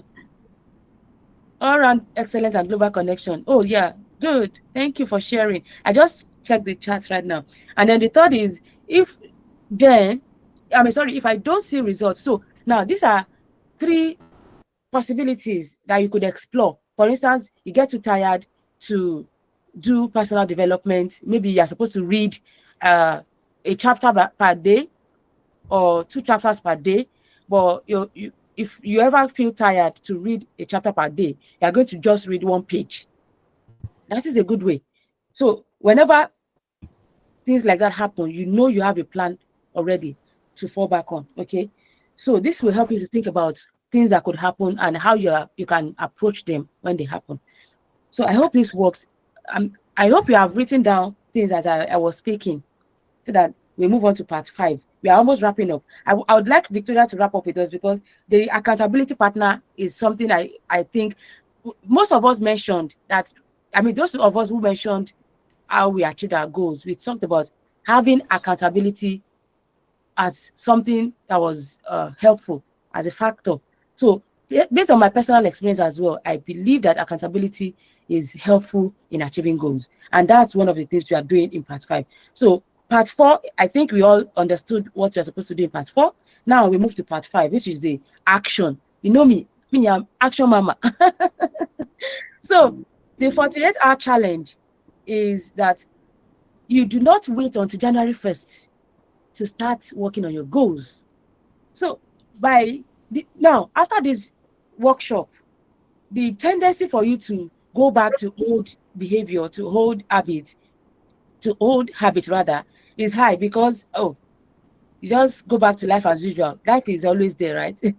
And it's busy.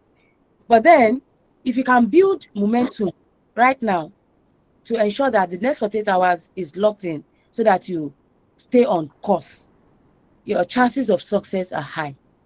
So identify one small action that you can take in the next 48 hours to signal to your brain that you're serious. For instance, let me go back to Ronke's example of building a spiritual life. A good example might be to fast within the next 48 hours. So that will be either on Sunday or on Monday.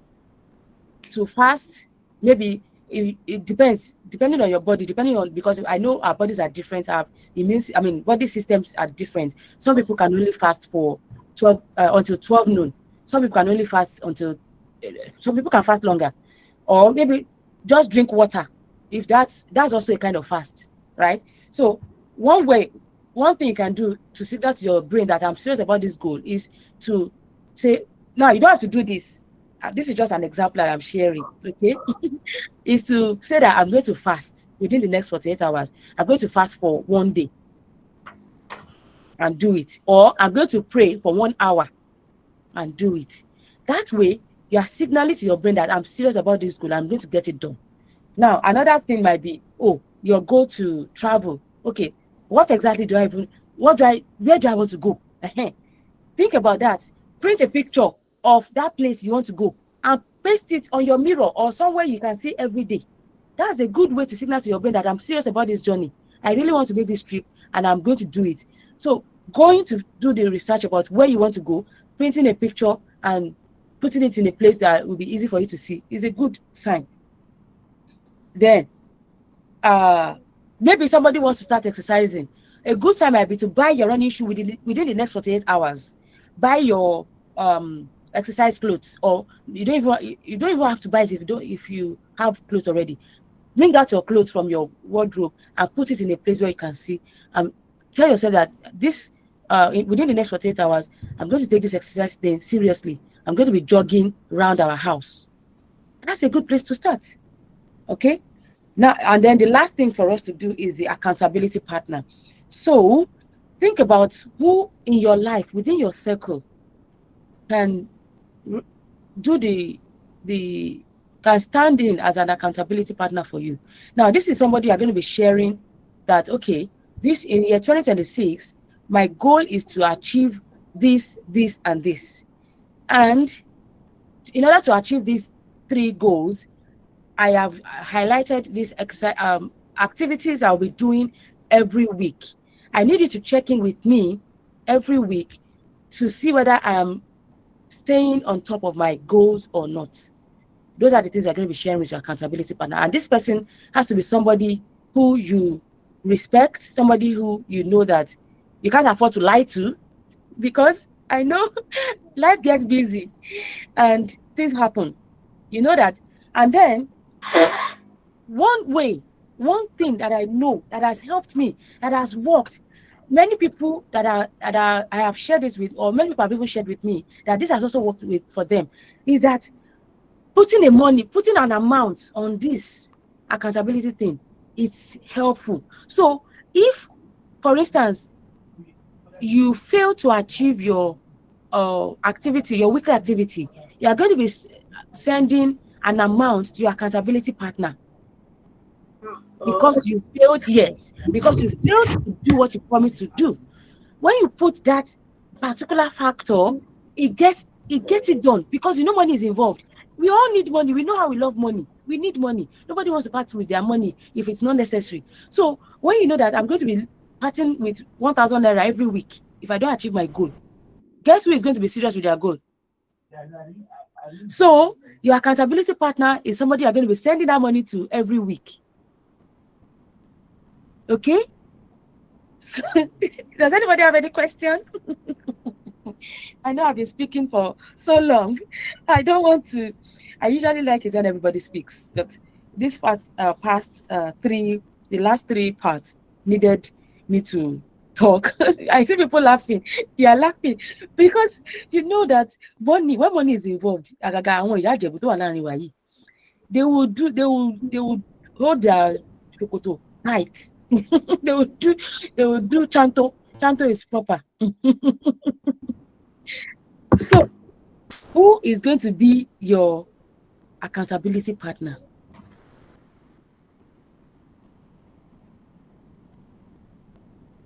Have you decided? So while we think about it, let me quickly give Moyi an opportunity to talk. So Moyi, even though you joined us late, I'd like you to share with us your reflection for 2025. So we did that already before you came. In the worksheet that you have, there is this box. Can this focus? Is it focusing? Is it ready? Is it planning to focus? Okay. So there's a box there. And in the box, we have what fueled me, what drained me, my biggest wins, and unfinished businesses or unfinished business. Do you want to share with us your biggest wins for 2025, the things you are most proud of in 2025, and then the things that stressed you out in 2025, the things that kept you going and motivated you in 2025, and then the goals you were unable to achieve, and what you plan to do with them? Do you plan to let go of them or still hold on to some of them? And whatever it is, please share with us. Let's hear from you before we wrap up.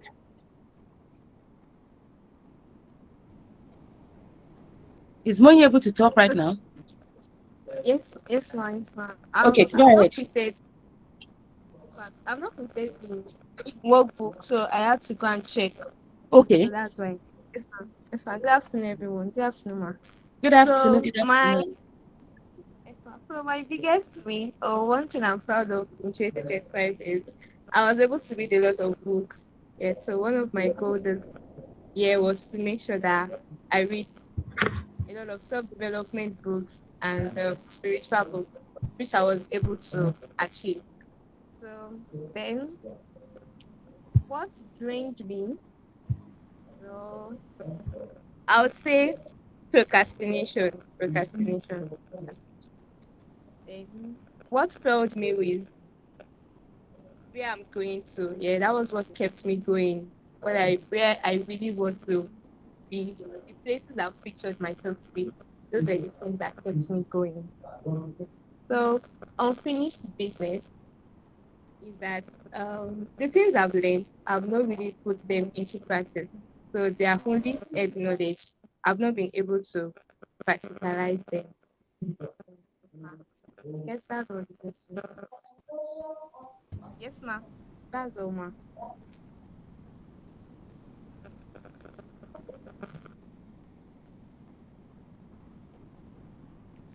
Okay. Sorry. My tenure Mo- that you have no answer. Yes, your unfinished business, your unfinished goal, the goals you were not able to achieve in 2025, and what do you plan to do with them? Okay. I don't remember. I'm not.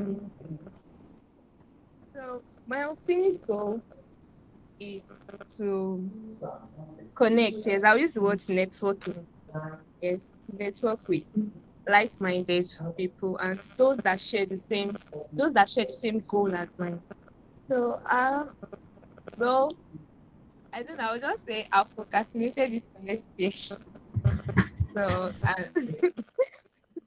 but I feel like this year is gone already for me. But next year, I just want to be much more intentional about meeting people, and I get to attend programs that relate with my goals. Yes, so that's my plan, which is where I will get to meet like-minded people. Yeah, that's good. Thank you for sharing. Um, so we go to your think about your aha. Now, I want you to do this exercise with us because we all did it. This is important. This is one of the reasons we have this workshop as a live workshop. Think about, close your eyes and think about December. Let's say you cast your mind to December 31st, 2026, and you are thinking that, oh, this year is a great year. This year was a great year for me. What must have happened to make you say that 2026 was a great year for you? What needed to have happened to make 2026 a great year for you?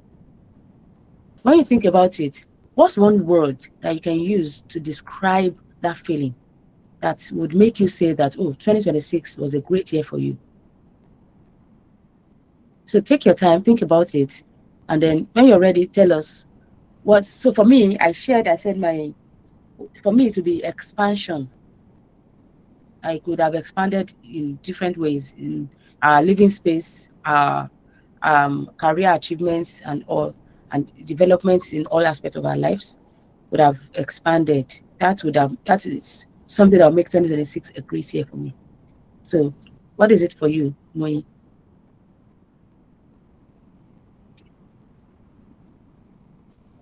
Alright, ma. I'll use the word growth and progress.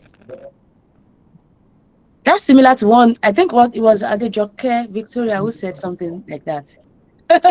Wow, that's good. Even though you are not here, since you guys are you share that in common. Okay, so you the next thing for you to do is to write your average, what your average day looks like. That is going to help. I think I mentioned this. What an ideal day looks like for you. So when you wake up, how do you wake up? What is the first thing you do? And then how? If I mean, I know you're a student, so how do you feel when you go to school? Do you feel like you're studying the course you're supposed to study? And who are you interacting with? You talked about networking. You feel like, oh, you need to expand your network of friends. But for now, write in present tense what your ideal day looks like. And then in the evening, how do you disconnect from the serious activities of the day? And who are you spending your time with? Right? So I think you met us when we were talking about the big three, the main event of this workshop, which is the planning, the strategizing of our goals. So that's everything we have for this. Does anybody have anything they want to share with us before we wrap up this session?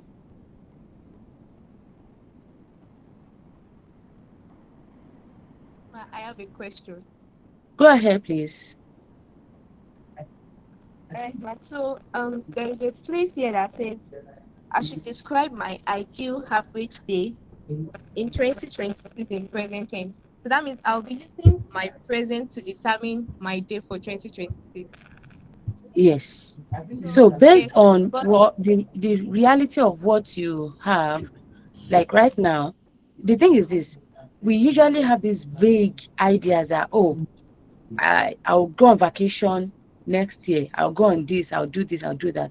But in reality, we don't yet have the everything it takes to make that dream or that wish a reality. So we need to come to a place of balancing optimism with realism, meaning that, so let's say that I know maybe one of the things you might be thinking about is, oh, as a student, I'll be graduating soon, and my day is going to look different from how it looks in 2025. Still, you can project that, okay, I wake up refreshed. Now, if that is the ideal day you want to have in 2026, every day in 2026, I wake up refreshed, then write it. That is exactly what you should write. Morning, how do you wake up? I wake up refreshed, energized, ready to take on the day. Write it. And then what's the first thing you do? For me, the first thing I do is I drink warm water, I go to the bathroom, and then what? Yeah. So it doesn't have to be the details, like tiny little bits. No, just the things that really matter. And then do my devotion, pray, um, get ready for work. The work day. How do you feel while working? For me, I enjoy my work. I enjoy doing research. I feel great when I'm working. I don't even know that. I don't have a sense of time. I lose track of time when I'm working because I enjoy it. Who am I interacting with? I'm interacting with people from across the world. not just people in my immediate location, but from I'm interacting with people in Nigeria, people in the US, people in UK, everywhere, in Germany and the rest. So then evening, how do you disconnect? So evening for me, I disconnect by watching movies. I Who do you spend time with? I spend time with my family, my husband and my two children. And then my family members in Nigeria, I spend time with them. I spend time on the phone with them. When I call them, sometimes I just leave the phone there, listening to the activities. Tawo can testify, she's here. So I spend hours, connecting with them because the distance doesn't make me travel that much. Okay. So it's as simple as that. It doesn't have to be huge. Does that answer your question, Moi? Yes, ma. Yes, ma. Okay, great, Thank you, great. ma. You're welcome. So does anybody else have any question? Especially regarding the accountability. Remember, I talked about accountability. I talked about you putting the money. So now, this is the final opportunity for everybody to speak. Do you want to share with me, Ronke? I'll start with you because you're number one on my screen. Do you want to share with me who you have decided to be your accountability partner and how much you're going to be sending to that person each time you fail to meet up with your goals? Go ahead and share with us, please. Yalaje, I know money. She'll be thinking about money. You're muted. Oh my God. On your toes. Oh, about money. Start with the person first. Have you decided your person, the The accountability person. partner? I did not, because I don't have anyone around me like that. It doesn't have to be in your physical location. Mm, the person that I did with last time is like a contribution to him. But taking me I haven't, maybe when I speak with the person first, they might say that when it comes to money, a lot of people want to run away, withdraw. But I'm thinking, if you just have you just check on me if I did this, just hold me an accountability. I don't know, maybe they will accept that one, but I've never done anything Like that concerning before. hair. So that sometimes, there are some people that they are very serious when it comes to accountability, and when it comes to money, they'll be like, "I show when, why are you frustrating me?" Do you get? So people have different perspective to money and the way people react. So I haven't choose anyone for for money. But I just hope I could get someone for that. Okay. And So, hmm. for personal growth, I thought of one of my friend back home that we connect online. So I'm very sure that she has that. She's capable of doing that because she used to check on me. And once she check on me like that, at times we speak to some length. So I believe she's capable of doing it, but I don't know what her schedule would be like to do that at the moment. But I just pen that down. And of course, for the business, the only person I knew for now, no one else is Dr. Downs. So I just know that Margaret knew. So I know that she for now she's still capable. She is fully capable, except if they are busy. So I needed to speak with her as well, because I don't know her plans for the year. So I don't want to inconvenience people, because I like when someone is committed fully to me, and if they are not available, I might feel disappointment. Why don't you speak up? So I needed to know their own availability, so that I will not be aiming something and feel disappointed. So that way.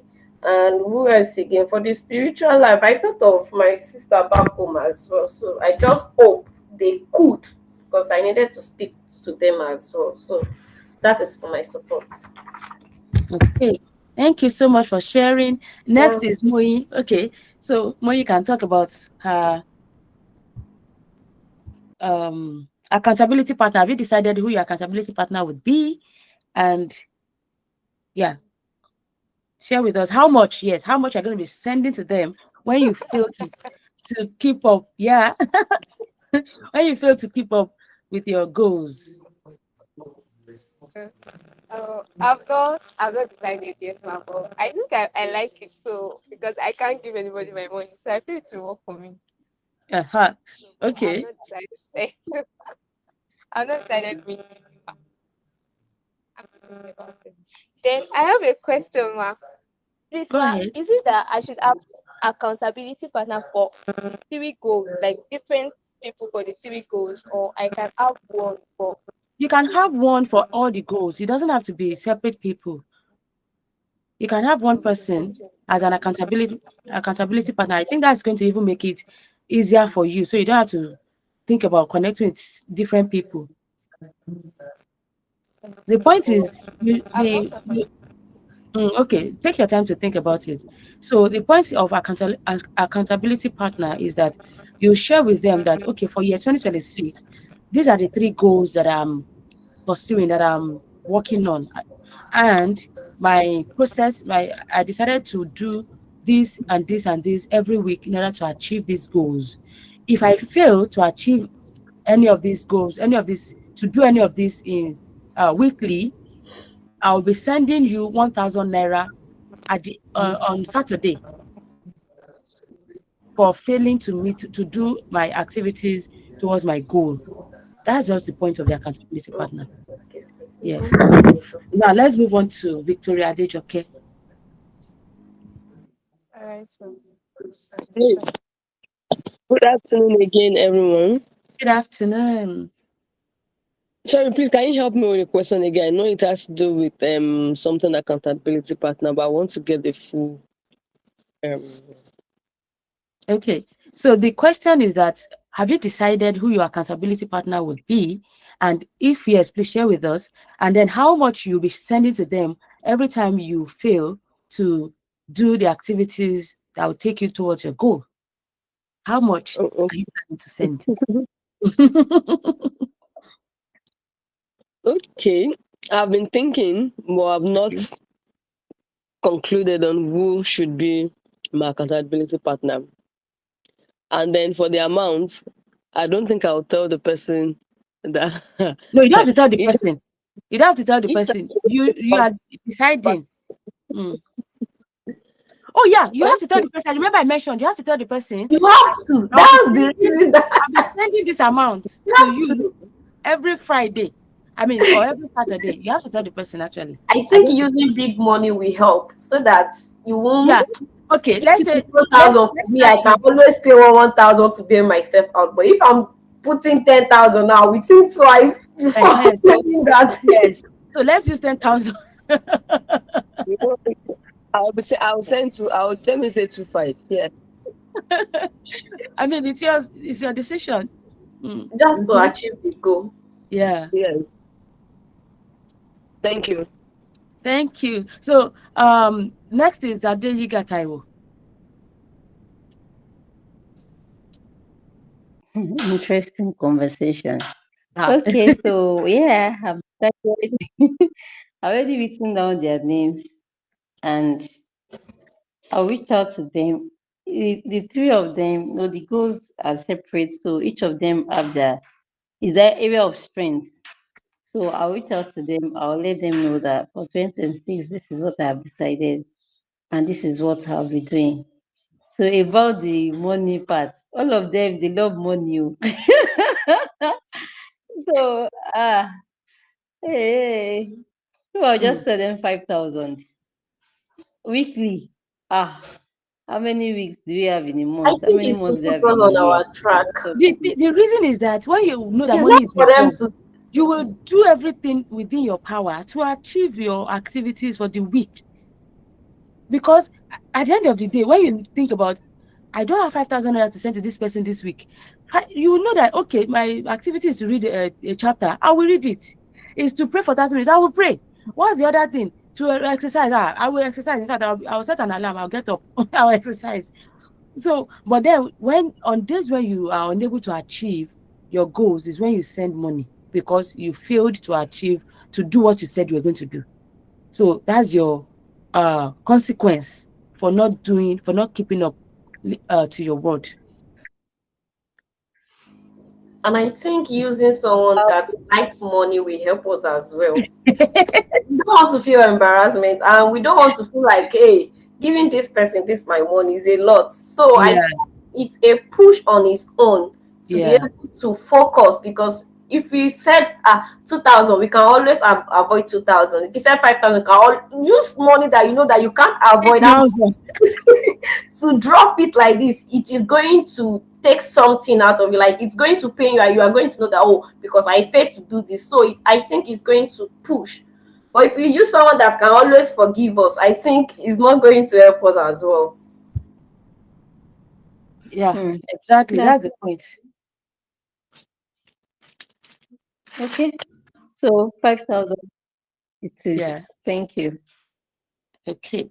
So for me, uh, my accountability partner, I think I have a name already that I've written down, and I think I'll be sending. I'm still debating between 5,000 and 10,000. Maybe I'll just settle for the middle, 7,500. Money, 7,500. Oh my God, that's a huge money. Okay. 5 times 2 3 days. I be 3 weeks. Okay, now money I make. So, yeah, that's it. So, this brings us to the end of this session. I really appreciate everybody, especially for everyone who started with us and are still here till now. Victoria Adejoke is one of them.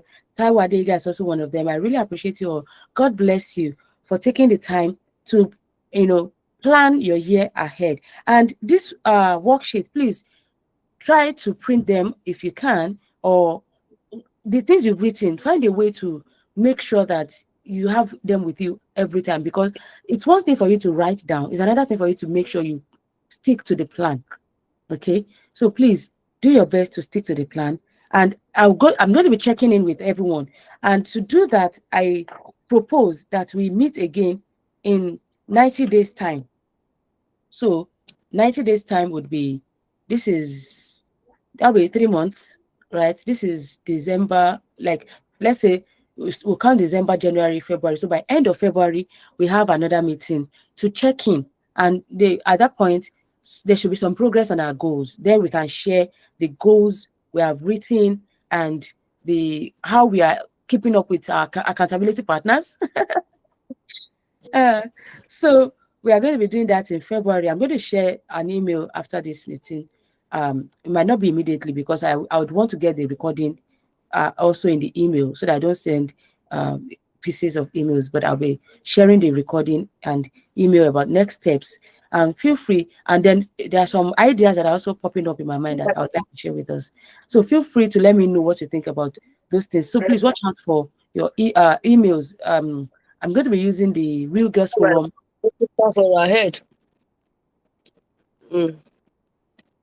Praise- All right. Oh, I think she's she's not aware. Hey, sorry. No. So we just, so I was saying that I'm going to share an email with us using the Real Girls Forum email address. So please watch out for that email and let me know what you think with the ideas I'll be sharing with us. God bless you for taking the time. By God's grace, we will finish year 2026 strong. It will be a great year for us. In fact, 2026 is a great year already for every one of us. Our efforts will not be in vain. All those things that we are trusting God for are going to be achieved beyond our imaginations. So, once again, thank you. I really appreciate you for taking the time to invest in your future, in your life, because at the end of the day, if the things you plan work out, it's going to be, you're going to be at the front row celebrating. I'm going to be cheering you, but you are going to be the main person celebrating. So at the end of the day, we are doing this for us, for every one of us. So thank you once again. God bless you. See you in 3 months' time. So much for the time. Thank you. Thank Thank you, everyone. Thank you. Thank Man. you. Yeah. Everyone that came, Yeah. thank Thanks, you. everyone who came. God bless you.